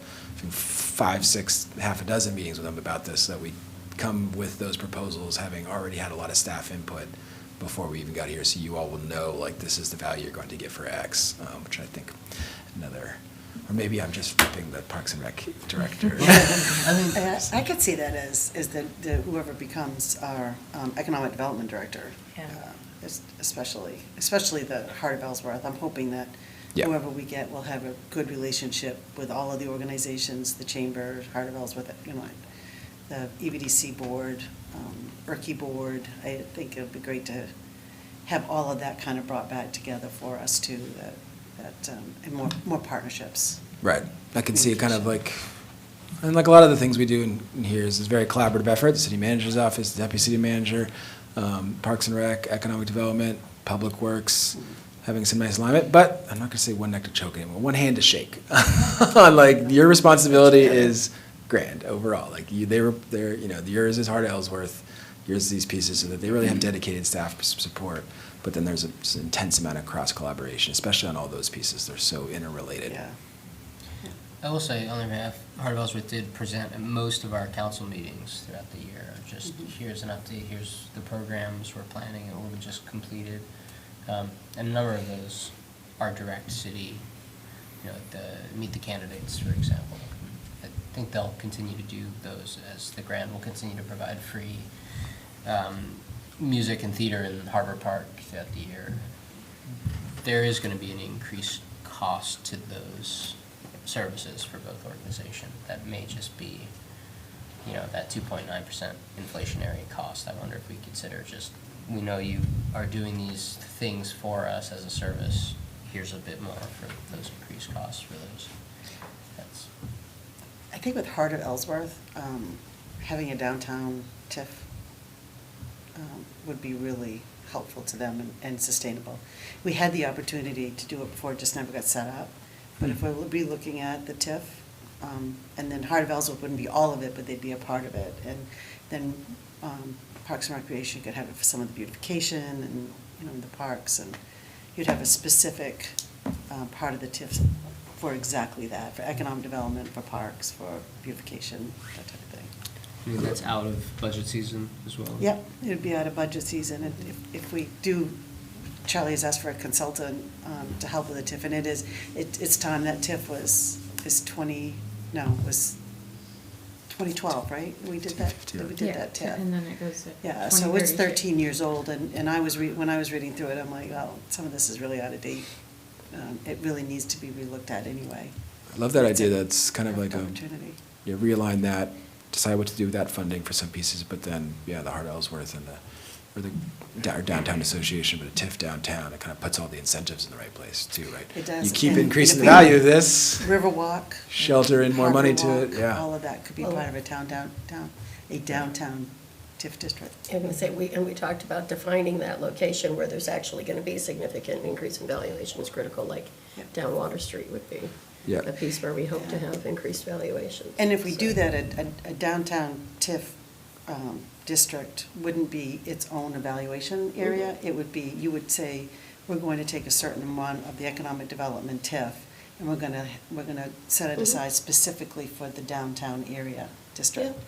And so you don't have to worry about new evaluations here. It's just specifically stated, you can do this here. This is what we're gonna use that money for. So we can really make some good planning for some of the projects that we wanted to do for years and we haven't Mhm. Right. accomplished.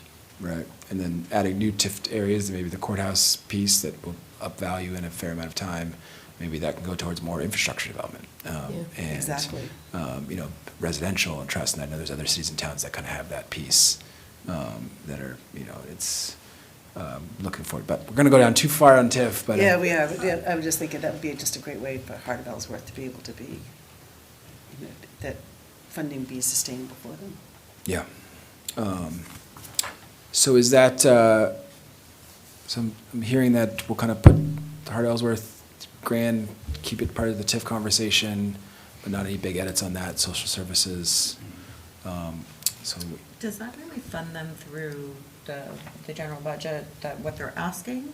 And then in addition, we look to fund them more Flat. through the, Last- flat from last last year, year's funding. and then any additional funding that they want through the TIF. And then next year, we would reconsider it as just TIF funding. Yes. Okay. or general taxation as well. If Okay, that's, you know, okay, that could yeah. also be, Flexible. the decks reset next year, so. Okay. Depending on how this conversation goes, and also with the new econ dev person, the new Parks and Rec director, just a lot better probably data to how this is gonna align to all kind of city programming and much better PowerPoint presentations.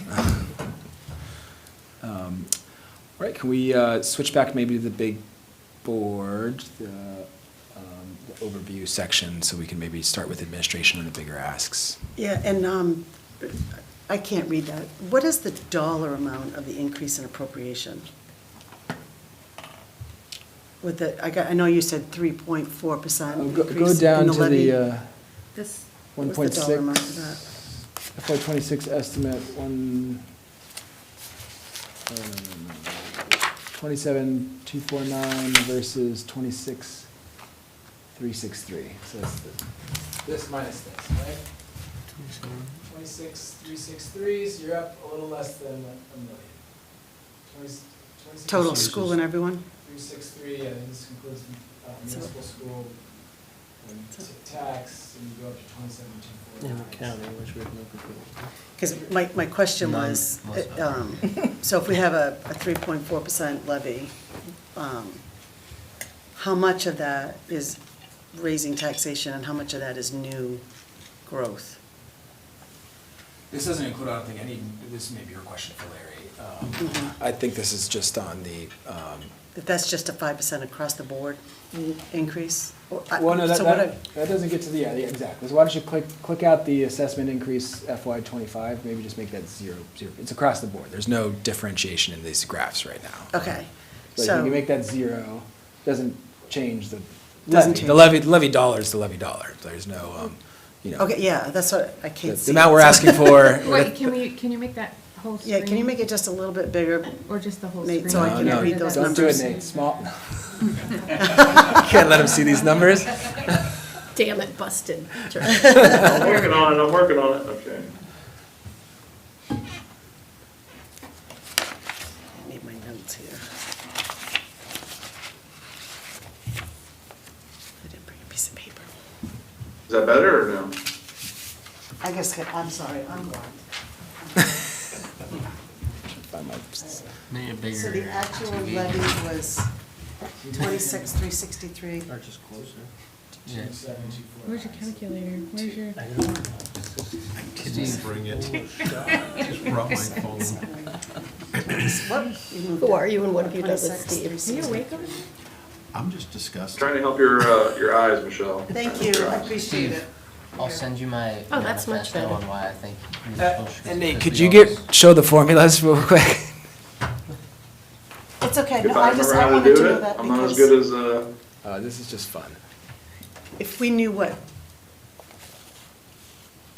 So then go down to the changes in tax bills. Oh, this is Nate Burkhart. So this is also, in the tax calculator, it'll show you the actual change in individual's property value at that time too. All right, we can stop my games now. so the reason I was asking that is just because, so there's this specific dollar amount, which is so much of an increase in growth, so it's no new taxation to the people. So that's why I was looking at that, because that's growth, that's spending growth, that's not adding Just the levy, taxes. yeah. So then how much above that are we affecting the actual residents of Ellsworth, or taxpayers of Ellsworth? So that's what I was trying to get to. Right, the current taxpayers and then the new growth will help, potentially could lower that impact on the newer growth. But that depends on what you want to go with the valuation change, because there has been a lot of valuation to existing property owners, and there is that. And that's, I think we talked last time around, we'll probably have a much more robust, Yeah. conversation on that. But evaluation changes to specific is because of something that's happened, so that's expected, that's growth. That's Right. because they've added on to their home, or businesses, new businesses, that's growth. Or just the price. That's expected, so Housing that's what price I wanted to changes, or- ask, is, so a 3.4% increase, how much of that is just new growth? How much are we gonna spread across to the taxpayers? On the commitment, yeah. Yeah, the 3.5% is just the dollar increase of the city, and that's we have that back to 2009, so you can see the total cost of expenditures, including revenues, including all those other things. In 2023 was 21 million, 24 million. In 2024, it jumps to 26 million, and now we're at 27,249,000 as the, now how you distribute that through your taxpayer base is going to be based on the valuation increase you add. If we do 0% increase and there's not a single new business in Ellsworth or any new anything, it's exactly a 3.4% increase for everybody's tax bill, because Because that's how math works. that's how math works. Now, you get, Larry does all of his assessments, and we had an enormous amount of new businesses in here, and we had hundreds and hundreds of housings come in, and all these things, like now, like those new businesses are starting to take a lot of that, that tax growth, or that levy growth, and they're holding more of those shares, but I don't think we'll have specificity on new. I think Larry starts that in April, but I just didn't know, he might have, he may have an idea. last year was 2.5%. That's what he put in there, so.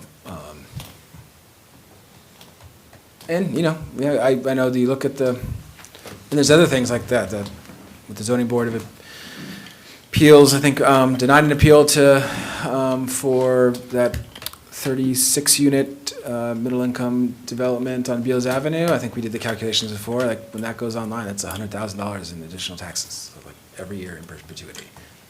So that's $100,000 less on the taxpayers who are currently here, that they have to fund. You get, the Home to Suites Hotel goes online, I think that was an even larger, that 150 units goes online, it's an even larger magnitude.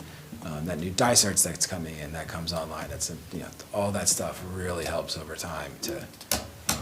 You have to depend on it, really.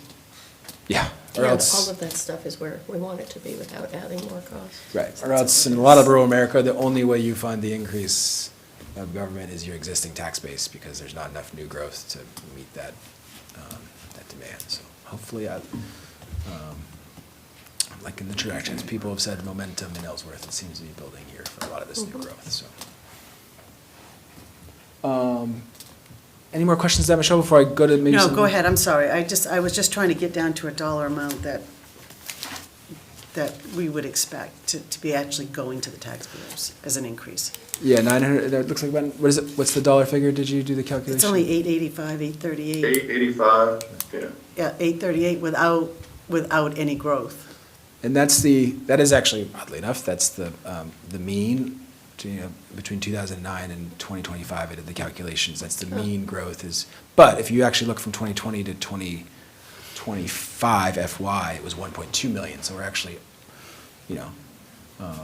at the same time, with the growth of things, and there's some revenue sharing pieces here too that aren't necessarily, that's not reflective of just, there's all, it's not but that's kind of where you want to be, that 800,000 to 1.2 million. There's obviously very good reasons some years you may have to go beyond that with a huge capital expense or something happens, but you see that jump from 20 million to 21 to 24 to 26. And now we're getting back to a more historical, palatable. There's another way to call it. Sustainable. Sustainable. Can yeah, they that's turn it right. back to 5%? It's really bothering me on the assessment increase over. Yeah, and if you want to go down a little bit, Nate, to just how that affects an actual Why? tax bill. Because the mill rate is just, You don't care about the mill rate, though. I know, but I just knew. Mill rate's I just, knew it wasn't that's correct. smoke and mirrors. So, so if you have a $300,000 house, your tax rate in 2023 to 2024 went from $5,671 to $6,600. That was a $1,000 increase that year. If we're somewhere in the range of this, your tax rate for a $300,000 home is going to go from $7,200 to $7,351, around $140, $150. That's the change there. So now, again, that's at a 5% increase. You go to 0%, everybody's getting, the same number. Yeah, and if 5% is including new growth, you're not paying that much. It's Right. not, it's even less than that. Right, the new growth should offset that. So you are the Can new I- growth. Yeah. Since we're Yeah. wandering through this, I think another point to raise is when we're looking at, everybody's looking at like, well, my house is worth, but remember the value of the homestead exemption, that if we are talking year-round, this is property, but if we're talking homeowners in their residence, then there's a nice savings. I think when I signed on, it was like $490 savings in taxes when you Yeah, sign up for the substantial. homestead exemption. So that helps for folks that are looking at that for their home versus if it's your business or your camp or other property that you pay taxes on. And Michelle, this is an interesting maybe process change too, I think, for next year, is having that, I know it doesn't really start until April 1st, But it's a really helpful figure to have as you're like, hey, this is the levy increase. We only want to keep everybody's tax about 2.9%. But if you had enough new growth and there's some things you really want to invest, maybe like, well, we had this so much new growth this year. Like, let's say yes to the police officer Charlie said no to. Like this, like we had so much new growth. Actually, the current taxpayers are going to have a much lower rate because of all the new growth. Like we want to have that data maybe a little earlier. Is there a way to get it? Well, because the code enforcement office can usually keep that because everything's permitted. So what Larry can't give exact, because he's got to go out and look and see where the projects are and, you know, and all of that. But you can look at what's been permitted and the project timelines. And the cost of the project. And the cost of the project. You can estimate it. You know, we expect, you know, 2%, 2.5%, 2.25%, or whatever it is, just by looking at what's been going on through the year. Yeah, I looked at that because it goes back to the late 90s, I think. I'm trying to figure out a way that I can put together some data visualizations to track things by type and size, so you can see that better. Maybe I could probably do that so that data is inputted in real time and you'd see it. One of the interesting things was solar fields. I mean, I don't think that's going to continue on, but those were the biggest by dollar investment over the last 5 years. So there were massive solar investments in terms of total price figure. That was by far the biggest, investments that had happened in the city. And then there's also just like, the general property prices, which you've all seen, and sales values. But again, that doesn't help homeowners in the near term. Might be nice to be like, wow, my property's worth so much more, but unless you're looking to sell, that's, and. Doesn't do you a bit of good. No. Doesn't do you a bit of good. Thank you. Thanks for indulging me. I just was trying to figure that out. No, great conversation. Maybe we'll go back, so if we want to, so we're at the 3.4%, I know it's somewhat arbitrary, but I'm still somewhat looking to get 0.5 off of this, and maybe the new growth conversation, Michelle, I think one would hope that could cover the 0.5.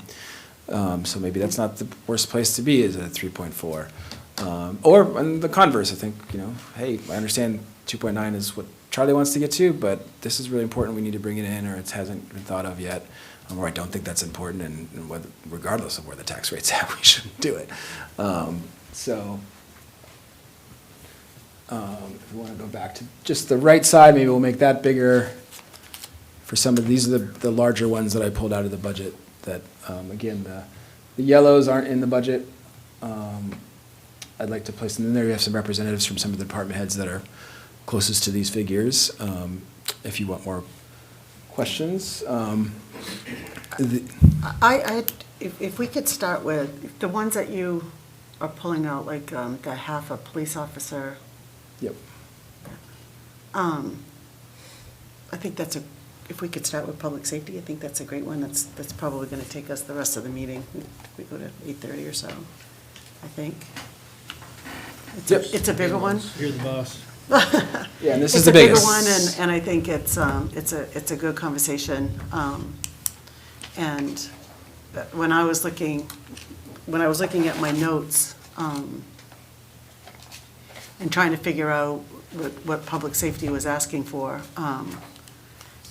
I had written down that they had a person that was an intern or something now and would be ready to join them, and it was a known commodity for them, which I think is pretty difficult. And so I just would like to hear a little bit more about that before we take anything out. As far as, While you're recommending, is that a definite, if we say we're going to put a half a person in, would it definitely be this person? well, there's still a process to go through, as far as, she hasn't gone through the background investigation, polygraph, all that stuff, and she'd have to go through all that first. Isn't she working with you now? Yeah, she's doing an internship for her college, but there's hoops she still would have to jump through. Because we haven't spent the money on it, because it's expensive to put them through that process, but, we know who it is, and fairly confident that she's gonna be able to manage all those things. The psychological, the polygraph, the background, the medical, physical part of it. She's been doing some smaller things while she's been there, like she had to take an alert test for us for the academy, she's done that while she's been there. Done her PT test. Right. So it's just kind of plugging through it as we go, the stuff that's inexpensive, stuff that's required. So we haven't seen anything that would And she definitely would want to work for the EPD. That's what she's told us. She's, interested, so, she shows up all the time and rides with them and, is energetic, so, I'm looking forward to, a career in law enforcement.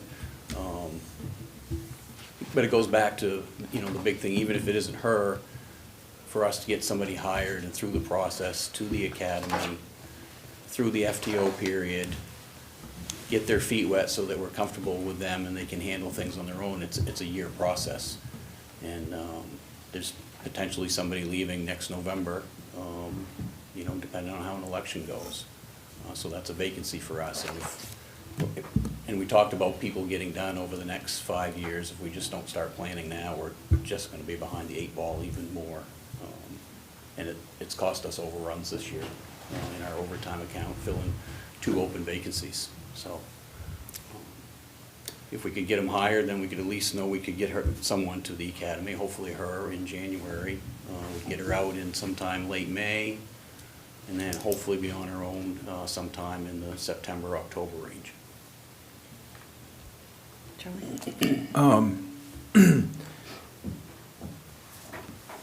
that would be a 0.55% increase, back to the budget. Could we consider going to half on the dispatch, or would you prefer if we move forward there on the police officer and then, getting them in the academy, just starting that route and then maybe holding off entirely in the dispatch? If we hold off entirely in the dispatch, it saves $107,000 in that person this year, plus it saves the $28,000 in the radio increase.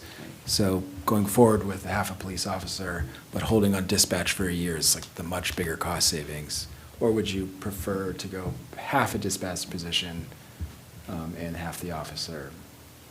So you're saying start the dispatch in January instead of July? From an ideal budget perspective, it would be, let's do dispatch next July 1st. We get to save that $28,000 on the capital and the $107,000, and then let's do the police officer 100%. Or maybe if somebody retires and you've already got somebody in the academy, then we can consider dispatch if the, I don't know. Are the costs for putting this person through the academy, is that already in your budget, or would that be in addition to? No, it comes out of our, the $30,000 we have set aside for training. It's up to almost $4,000 now. Okay. To send somebody down there. Do you still get it back? So if you train a person, they leave within a certain Yes. period of time, you still get that money back? Yeah, and so we did have somebody leave, and we've used that money to offset costs for overtime, filling, buying equipment for the 2 new people. It just, Yeah. yep. You don't just get that back as a scale. To scale how long they work for you and stuff, yeah, Because yeah. you're paying, like us, for the 2 people that were in there, we're paying overtime for people who work in that, and that's all considered in that, so. All in that It's budget. $3,500, I think, for the academy, plus, if it's very expensive to get a first-year person. If we put somebody through the academy and they went to somebody else within 6 months, it's very expensive to buy that person. It's like Yeah. $50,000 to Yeah. buy somebody that's already trained. And then it goes down each year up to 5 years. That's good, we're getting some money though. Yeah, so I the thought I person we remember that last that lost, we wasn't got the about case. $40,000 back. Even out from the of that. state now too, we Yes. get the money. Yep. Before it was if they went to state police, they didn't have to pay. But the thing is, So, but now they do. It seems like a lot, but it's really not. It's quite a process for us to get somebody in. We'd rather have them stay than get a $40,000 check for sure. Oh, I can imagine, Yeah. yeah, but at least, Absolutely. because I know at one point we were putting them through, and then they would decide to go somewhere else, and we spent all the money. Yeah. And We haven't seen a lot of that. That hasn't been going on as much now. And I think, going back to the internships, I get calls, Sean gets calls about people wanting to come over and do that, where it's getting out. I think we got a good program of that. It's kind of worked out as a feeder program, for future officers down the road. So I think that's working out good. To answer Charlie's question, if it comes down to getting 2 people, or if it's gonna be half people, I think we could live with a dispatcher starting in January, because again, we're talking months to find somebody to hire anyway. So we probably wouldn't get to hiring anybody by the time, until January rolled around anyway. And that 28,000 would be down to 18, because we've got 10,000 forfeiture we could use for that radio system. I have a question too related to looking at the cost for this. Charlie, in one of the spreadsheets we started with, you were showing the net cost of things. And you all are talking about a savings in overtime if you bring on a new person. So, It's a savings in unbudgeted overtime. If we have a vacancy, we don't have enough people, we have to fill those slots with overtime. so why isn't that? Oh, because you budgeted for the person, so you didn't budget the overtime? Well, Yes, yes. If people go out, Okay. this is one of the, I don't know, it's one of the unique things about police and fire is, and what's not budgeted here is you add a person, there might be more overtime. And we have added a lot of people in the fire departments. The overtime line has not gone down. The police department, now granted, there's a lot of structural systemic ways. We added a new service, there were these pieces, they had some injuries, same thing with the police department. But tonight you have talked about overtime because of a lack of staffing. So if we added a staff, but you're saying that we can't reflect that. This in the person that we're budget. asking you to put in here in January is planning for the future of the agency. We know people are gonna be retiring. Yeah, And potentially getting done, one as soon as maybe November. And as soon as that vacancy happens, now we're spending unbudgeted overtime because we're having to fill these shifts that aren't in the budget because we have a vacancy. So you won't have that person's salary, but you'll have overtime to cover it. Correct. But, Which isn't a full part, it's because they have to keep their shifts covered. yeah, no, Yeah. No, but I guess what I'm saying is even though you're not paying the person because it's an open position and you're no longer paying them, you're covering it with time and a half. Yeah. So it's an extra half a person, really. Yeah, there's about 800,000 in overtime between the police and fire departments and dispatch per year. There's a gut reaction for me, it's like, let's hire 5 more police officers and fire. Except they all go on vacation. And then and then we'll get that overtime down and we won't have to do it, but like, you could hire all those folks and your overtime might even, Sure. I don't understand the math on that yet. It's because when they go on vacation, now you got vacation time, that's time and a half, and then you have, instead of one person on vacation, you got 2 people on vacation. It is, I know, it's a strange anomaly, but And it's the more one of those people you have things, does not reduce. when you look at the cost centers, and you look here, right, that's just public safety, that's 3%. If you add everything, that's 3%. If you get rid of everything on the new public safety request, it's 3% of the budget. All of administration, public works, capital improvements is not that. So, I mean, I know we're sitting here, we're talking about funding this and stuff, but the bottom line is, we're talking about keeping the department growing to meet the city that's growing. I mean, you just said yourself, all these new businesses that are coming in. It's taxing on us, it's taxing on the fire department. There's just a lot more to do with not enough people to do it. And it's getting bigger all the time. I would be interested, so what I'm hearing is there's potential here to do a halftime dispatch position and include a halftime police officer, and, I'm trying to look at the math, but it seems like it might that approach may align with the manager's proposal as far as just looking at. And I fully appreciate the bigger picture about the value to the department, keeping it growing, but from a numbers standpoint, and you're saying you could make that work, that number would be more or less in line with the manager's recommendation, and keep us on track, at least where we are right now, and then you get that. And as I understand, I know it could be anyone, but the young woman is also an Ellsworth resident, or? Yeah, neighboring town. Neighboring town, Yes. so Hancock Yep. County. And, I think there's just a lot of value if it does work out, both someone young, someone local, a woman on the police force. I think those are all great additions. So if we could do that half and half, I think that's a good compromise and keeps us online with what we're trying to work towards. and it's only a point, though that switch is only a 0.08 increase to the budget, still a slight increase, and I'm trying to go this way, but just to all try, from a structural perspective, for this increase in growth, police and fire, We've had a lot of growth in those departments over the last few years, absolutely. I'd also say that one of the things, we talked about guns and butter last time around in this, having those TIF districts to fund additional economic development so that this isn't kind of the between the schools too. You've seen the schools increase because 90% of what I see in city council and kind of is on the administrative side and on the public works side of things you guys are requesting, but we're not increasing the size of the public works teams. We talked about that. I'm like, how are you guys gonna do all? You're doing a zillion projects.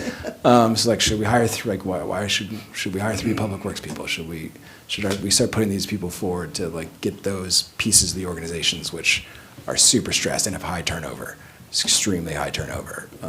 So that's where, to me, it's like the cost center is how do we keep the budget low? How do we keep investing in our public safety, which is extremely important, but also sides of the organization, which we don't see historically as large of an increase of a percentage in investments in their staff and in their budgets to kind of keep parity there, I think is important. So if when you increase your officers, do you need another car or use it within the equipment that you have now? We'll work within what we have, yes.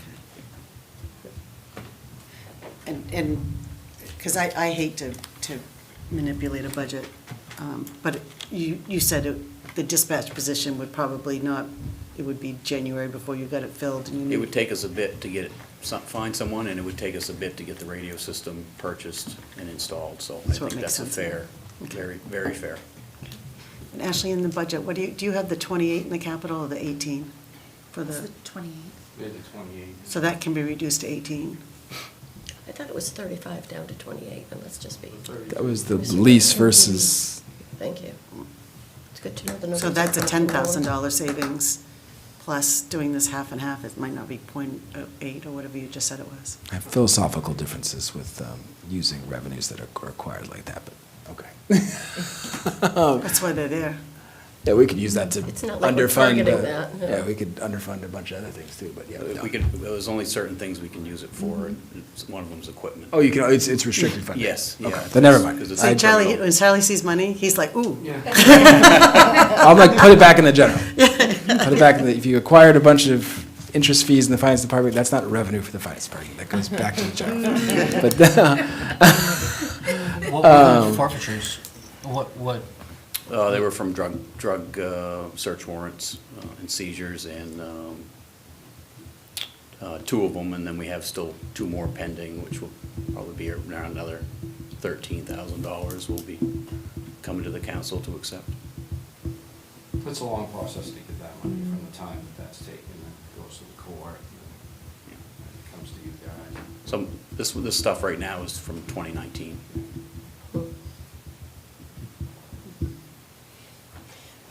While we're having this conversation, I just want to differentiate.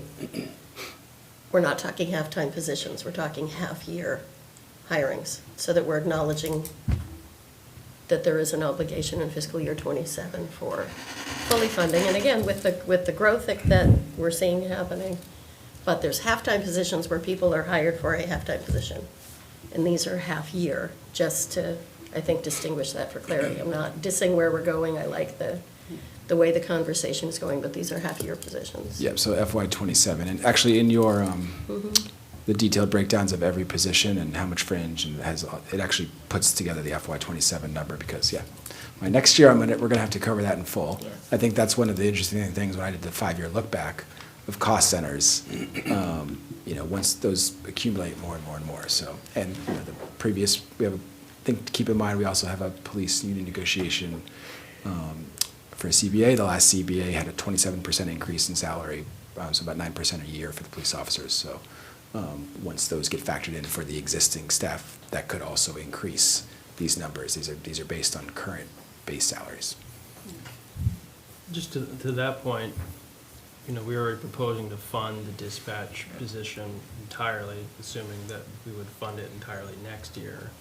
And then I'm also, so I think, everything you're saying is correct, Nancy, and I think we're by adding that position, we're already committing ourselves to that full position. And then just to clarify, for the half-time police officer, it's sounding like we may have a retirement in November, which would then, we would in theory, this new role would fill that, so that's kind of where I just wanted to explain, like, that's where my brain's been at.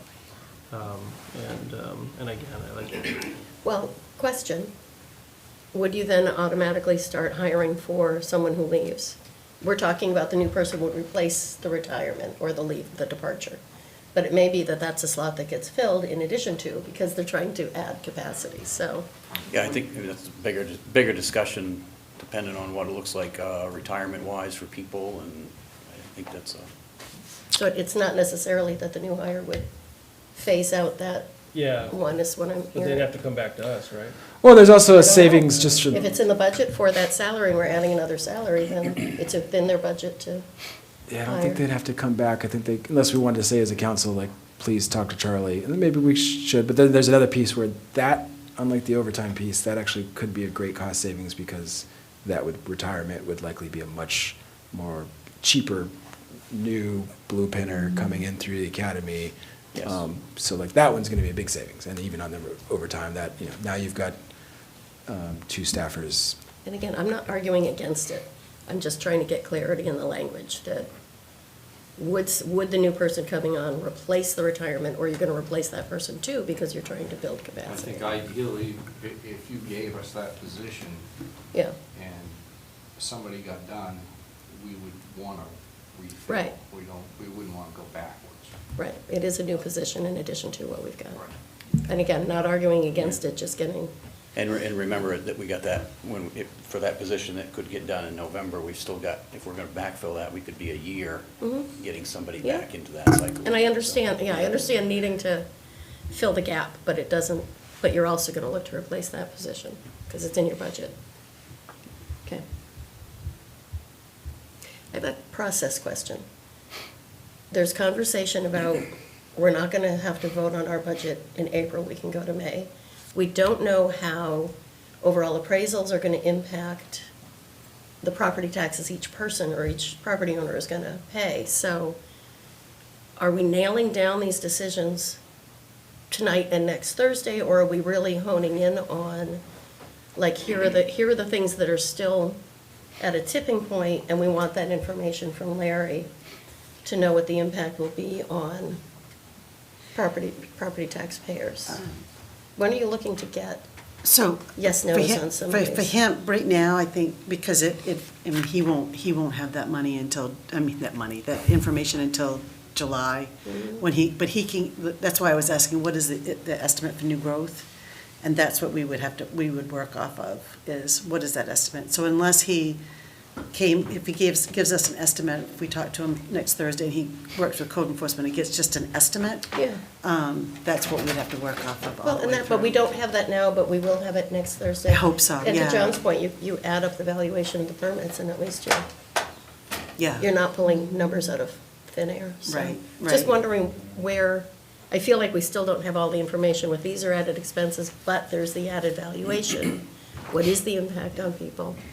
Yeah, and that's why I keep asking for just new growth, not like last year, we did a 5% increase, and then had 2.9% Might have been two. It might in have new been two, yeah. growth. But the taxpayers only saw the 5% increase, the regular, and that's why I think if we work off of what is actually new taxation to the taxpayers, if we know what that growth number is, Right. that will probably get us really close. So then when the mill rate is set, that'll be another discussion for us. It won't make any difference in what the taxpayers pay, Right. because if you increase the mill rate, Right. It's math, again, math is it everywhere. is, yeah, it is. That's why I keep trying to get down to the nitty-gritty. But yeah, we will have a discussion at some point, hopefully.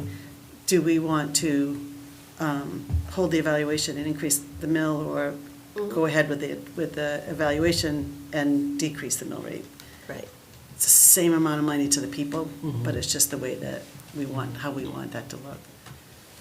So what kind of decisions are we looking for in the next 2 weeks based on that? I think, Dollar amount. yeah, of these, I think we'll talk to fire next, and, obviously, he'll add more pieces here, but I'd like to kind of have the bigger ones, and then next Thursday, if there's things that council hasn't, felt like wasn't in here, I know maybe Tammy, I think in Public Works, I think you've got some questions for some other pieces, or maybe folks, there was something that I didn't find in there. The other piece, I think, for just a little more time here too, to, yes, let's get a little more on Larry, that'll help. We might not know exactly what the new growth is, but we'll know, oh, wow, like, we might be able to add a little more here to some of these requests that we didn't consider, or like I just found the intern piece. So next Thursday, you know, if we don't finish some of these cost center areas tonight, we can discuss more then on anything that feels outstanding still, but also there's kind of a smaller process thing here too, where we're losing Nate B, who's gonna be able to recompile these books. Oh. That takes like a ton of hours. Plus, now that we've had council, like, you know, there's a council recommendation, there's a manager recommendation line, there's a council, like, I wanna take some time and, you know, now that we have the council, we'll have Ashley's full change log.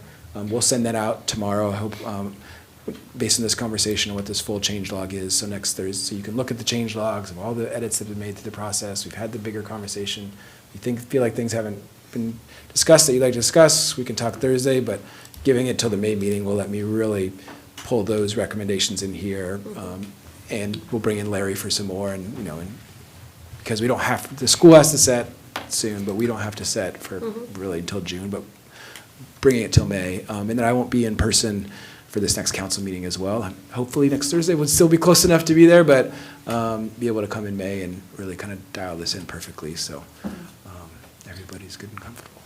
And to answer your question even, I think, a bit differently, what I'm hoping out of tonight is to have these conversations about, rather than us saying, let's just not have the police officer, to be able to have these more philosophical, and then next week, when we have a little more information from Larry, we know where we are, and what the Okay. effect is, then we can make those final determinations. So you're not looking for a decision tonight on No. this, but just really Yeah. getting into what do we need to know? Just to have Yeah. an idea of what it is that we're looking at and the changes and how that, right now, how it would affect, but we could just make those Yeah. final decisions next week. Okay, thank you, that's helpful. Anything else for the police before we switch over to fire? Thank you. Can we just take a 5-minute break? Thank you. It's getting to be 8 o'clock, I know. I accept that motion.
Robert, But I have Stay strong, buddy. strong Ooh, mints. there we go. Ooh, minute to a cinnamon. minute. I have dinner size mints. Can I have two?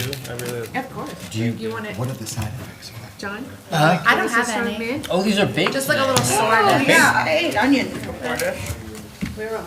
How many onions? Just a bushel. Michelle, would you like it? I would. Oh, mint?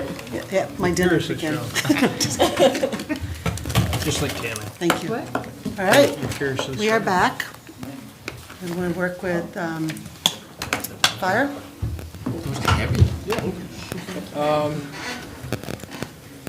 So I don't, the firefighter, you know, I've approved the 1.5. I think we talked before. Scott, feel free to say if I was totally inaccurate in that, but that there'll be a leave at the beginning of next year. So this 1.5 would actually be like probably hiring two, ideally by July, and then but the 1.5 cost savings would be in that person's on leave. Yeah, so we have one of our career firefighters downstairs who's gonna be going on extended military leave starting in July. So we're gonna have kind of a vacant position for 9 months. But we still wanna do the 1.5 to bring all 5 shifts up to parity, which is inclusive of him. We're not looking to not fill that position or anything. Again, he's gonna be gone for 9 months, he'll be back when he finishes his training and come back. But the 1.5 firefighters, as the city manager states, it brings all 4 shifts up to parity, 5 across the board. That's where we wanna be right now, giving what we're doing every single day. This is the staffing that we need to have to be running effectively with our current call line. So, that's pretty much where that is as far as the 1.5. And that means you'd hire a person in July, and then Correct. you'd hire another person in January. Correct. And so the only other option around that is with the city manager's position, what we would potentially come and ask is, can we bring that January firefighter in as temporary full-time to cover that the initial 6 months of leave that other firefighter's gonna be taking, which is, it's been past practice, precedence, we've done this before. In fact, we've got a temporary full-time member right now, covering an open slot, until we decide what's happening with the deputy chief's position. Scott, do you think that have you got enough, do you think you'll be able to cover that by July? Cover- Two new positions? Or is this? I know effectively I can cover the July position almost immediately. And then I've got a the part- temporary person that would be coming on too? We could, we're gonna we do an annual hiring list. So next month, we'll be putting it out that we're trying to create our hiring list for anticipated openings and/or if anybody leaves. So we create that annual hiring list that's good for 12 months so that we don't have to go through this reactive hiring. We want to have a list established so that we can turn around and say, you're number 1 on the list, we're going to offer you a position, et cetera, and do that. And so we'll be going through that process here. We should be putting it out actually next week to be able to start establishing that list. Nancy? Even though it's after 8, do you want to take 30 seconds and talk about the press release that was sent out about the new designation the fire department earned? As far as the paramedic upgrade? So really what that is pretty much what you guys have all allowed me to continue to do. We've had a path that we've been going on. The fire department back in 2019 became a non-transporting, which means we didn't have an ambulance. We were a non-transporting first responder agency. Everybody downstairs was licensed to the basic EMT level, and we provided that service. And we did it with the fire trucks. And that's, obviously that created a big stir because there was fire trucks on the road all the time because what happened? Our call volume went through the roof. 2022, we got the ambulance. We started using that. And in the fall of, let me rephrase that, the spring of 23, we got the ambulance. And we got licensed as a transporting agency in the fall of 23. And at that time, we upgraded to the advanced EMT levels, kind of that middle license level for EMS personnel. That's where we permitted up to. And then last year, through the ARPA funds and through approval of council, we were able to buy all the additional paramedic supplies with the goal to work with the state of Maine to permit our personnel downstairs who are already paramedics to be able to perform at their license level. And so after a long process and a lot of work between us and our ambulance service and the state of Maine, we finally came to an agreement where we're able to make this process work. And on Monday, we had our inspection and we were given our permit upgrade. So we are now a paramedic, we are now a transporting service that has the ability to provide paramedic level service when we have a paramedic that's available. Cool. I just thought Yeah. that was worth saying into a microphone with folks watching in this recording. No, I appreciate it. It's a big achievement. I think it's, again, it goes back to that whole, this has been a working thing that we've all been working forward between myself and you all for the past 3 years. We've been trying to get to this point, so. Congratulations. Keep working on the future, so, thank you.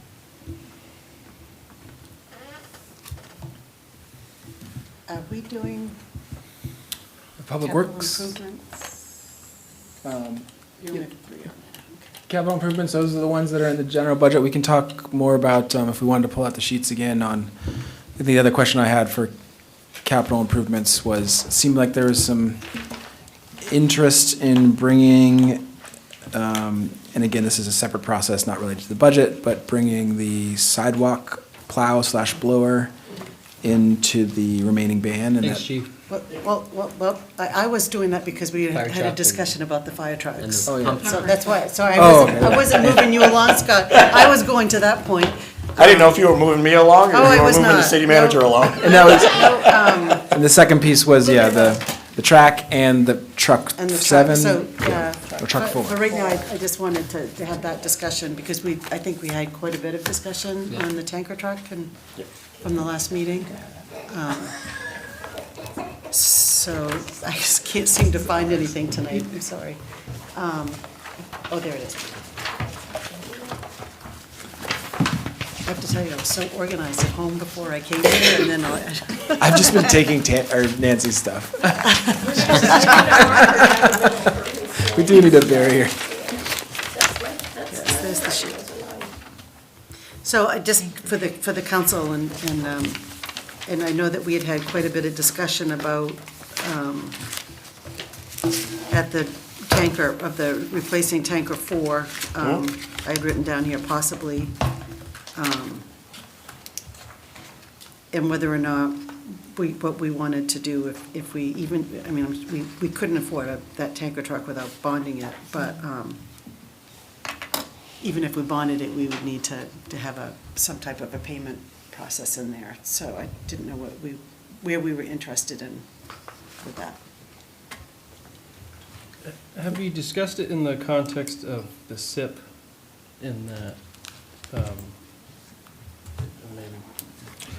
Yeah, my inclination was that we need to do a much more detailed regimented analysis of all of these assets, the fire department and our public works area and, depreciating assets and buildings, et cetera, that's, very data-driven. So this 1-year SIP is really kind of what was the most immediate. Some of this is smaller that we need to put in the budget. Some of it can be in the remaining ban that we're under budgeted for in the roads. And then to me, and I could be wrong, but to me, there's like 2 things that really stood out. I was like, okay, not for the full SIP process to take 6 to 8 months, and then we'll consider these 2 things then, but the track and tanker 4, right? Tanker 4 are like kind of the way we treated roads last year. It's like we know these are things that we want to do, and they may need their own kind of ban bond process, and that the SIP and there's going to be a lot more deferred maintenance that we have to look at there, but we'll have a very regimented analysis and a new software system for designing that. So in future SIP plannings and these conversations, it's more algorithmic. These are the things based on our plan, but in the near term, what our next ban bond would probably is the track and potentially tanker 4 is kind of what I'm hearing from council. But Okay, all right. Is that with bringing the sidewalk plow in this year? yes, I think we clear the decks on the. We can talk about that on the items mentioned for the remaining ban, the excavator, trench box, some of the other pieces, and then there was some. I think my understanding from the other meeting was that that sidewalk plow at 100,000 is the only thing. I guess, like I said, I'd like to put that into the yes column, and it's gotta know, and then the others are the, tanker 4 is a priority, but it's 600,000. So you were talking about the tanker 4 and the track, but wasn't talking about the sidewalk plow, and if we can move that into this current band. So those sidewalk plow and those, I'd probably say not next meeting, but that's a separate, I'm gonna come back and we'd like to reallocate. We've talked to, and request a reallocation for these. And then there'd be another new bond process that, because the tanker and the track are gonna be of a magnitude much larger than the remaining surplus, to consider. And maybe those two things could be folded together. Maybe we could just do a new bond for these pieces, and the other one just becomes what goes in the fall, and we but then bond in the spring. But we should, analyze our debt service, have a lot more robust conversations in that area, but not in this FY26 budget. Okay, so what we're saying then is the tanker truck, not as part of the 26 budget, but as part of a priority for funding a capital improvement plan. Along with the track, correct. Along with the track, okay. Yep. So that I understand the process, the things that you had said yes to for the remaining fiscal year 25 band, is that a separate meeting that we'll have for those? Correct. I can't move forward with doing those unless I came back to council and set up. So we can have a more robust conversation on those pieces too. Okay. I would just like to see the sidewalk plow in that conversation. Yep. With your things, and then we've got tanker 4 and the And in some ways, $1 million trade. it's great because I think it's giving me a little direction on, what the council's purview is there, but also this is really actually, we need to do this now and it needs to be in FY26 spend. But it doesn't sound like there's too much here in that category, so. Okay. Thank you for clarification. Thanks for asking the question. But do we have any more questions on the tanker truck for Scott? No, I'd written down quite a bit about it, that's why I wanted to bring it up to see where I wrote possibly, and then I'm like, I don't know where we went from there, so that's why. Here, the current dollar figures that I gave to the deputy city manager puts the tanker, if we did the financing or whatever we did, however we approached it, the current two quotes that I have range it from 475 to 550,000 if we were to bond it, or however we chose to fund it. It wasn't a part of my original budget side of things, capital improvement. It was always intended to be part of a bond cycle. Okay.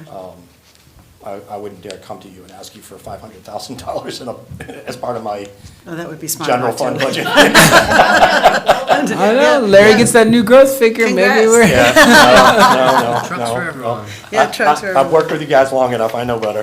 All right, perfect. Thank you. Yep. I just wanted to make sure that I clarified that. Do you mind if I interject one thing? Sure. So, the city manager did take out the vehicle for the fire inspector.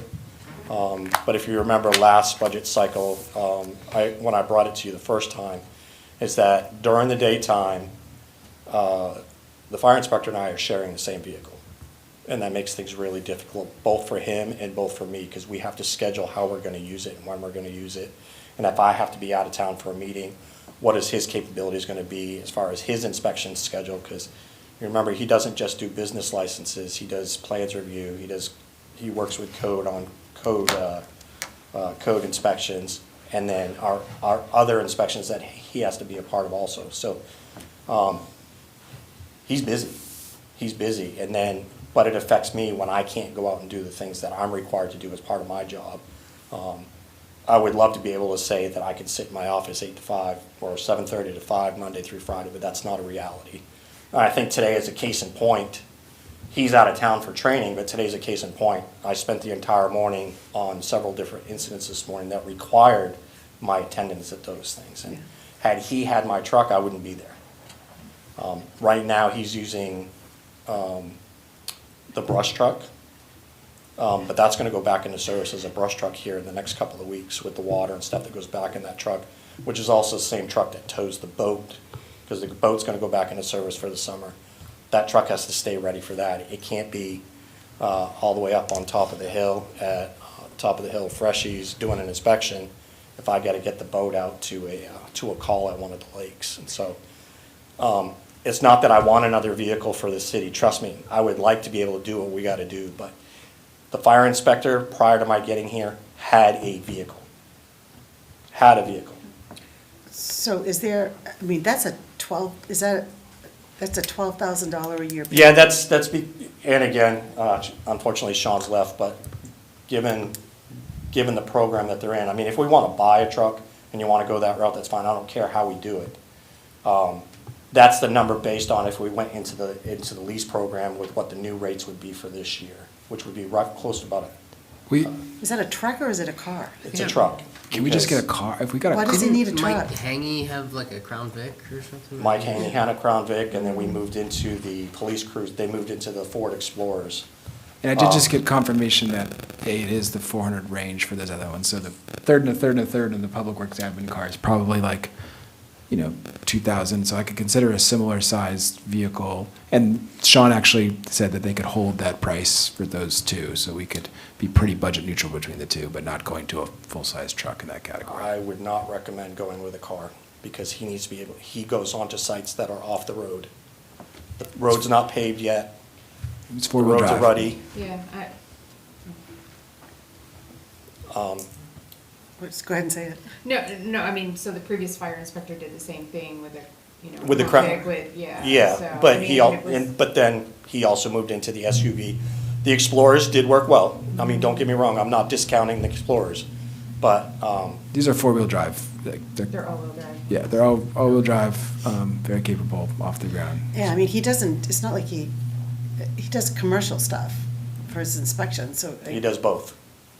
He does commercial and residential, new construction, Why do we have a fire inspector doing residential? because they go in if they do sprinklers and new residential. Oh, but that's still commercial. That's commercial residential. It's not residential, like, so, No, yeah. like our house. Single family up. Yes, he does do, he's been, when we had the construction all down Neville's Way, he had to go in and be a part of that the sprinkler installs in those single-family residences. He does a lot more than most people realize he does. I don't know, I think $1,000 a month for a vehicle, for Yeah, inspections. I That's could a go. I lot. could go to the other similar sized truck for the fire code inspector as the public works administrator. I know it's not just the public works administrator, Mike, but and the code enforcement office. I could see doing that. Especially Sean knows that they'd hold that excellent price that we got in the other two if we wanted to go that. That's route. maybe something we can look into for next Thursday, because, I mean, that's. And that I have a between Volvo SUV and I don't pay $1,000 a month. That's ridiculous, that's a lot. between the drop and the I mean, it still would be an increase. The drop in the public works admin car to 2,000-ish on the city side, and then the increase. I mean, again, we'll do what you ask us to do. I'm highly recommending that the fire inspector go back into a vehicle and not continue with this Yeah. sharing. I mean, if he has to have a truck, he can swap with you, that type of thing. Yeah. That's something to bring up for next Thursday? Sure. Thanks. And we can try and work some alternative numbers to see what better we could do. I mean, I think that would be great. as far from a financing standpoint. And I'm not opposed to it. Thanks. So, Maybe have Thomas look at the vehicle you're talking about and look at it and say, oh, I could make this work, or not. You were in the other day. Right. When you came to Yep. your restaurant, or your brewery. The whole city came down. Yeah, they brought, Code, fire. they brought that new car. Do you I a have no licensing idea what you're talking about. I was not there. inspector? That's too funny. We just wanted to make sure you were Not smart. well All right. informed. Anything else for the fire? All right. Thank you. Thank you, Scott. Thank you. Have a good night.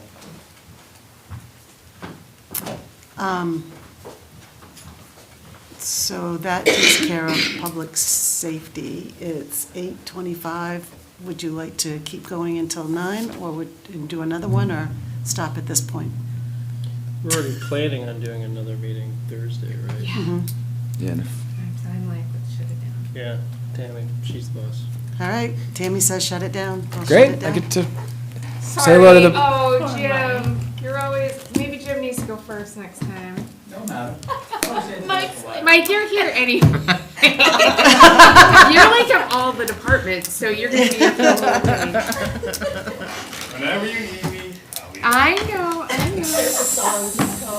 That's Thank you. Oh, it's Jason. Jason's back there tonight. Thank you, Jason. Thanks, Jason. Thank you, Jason.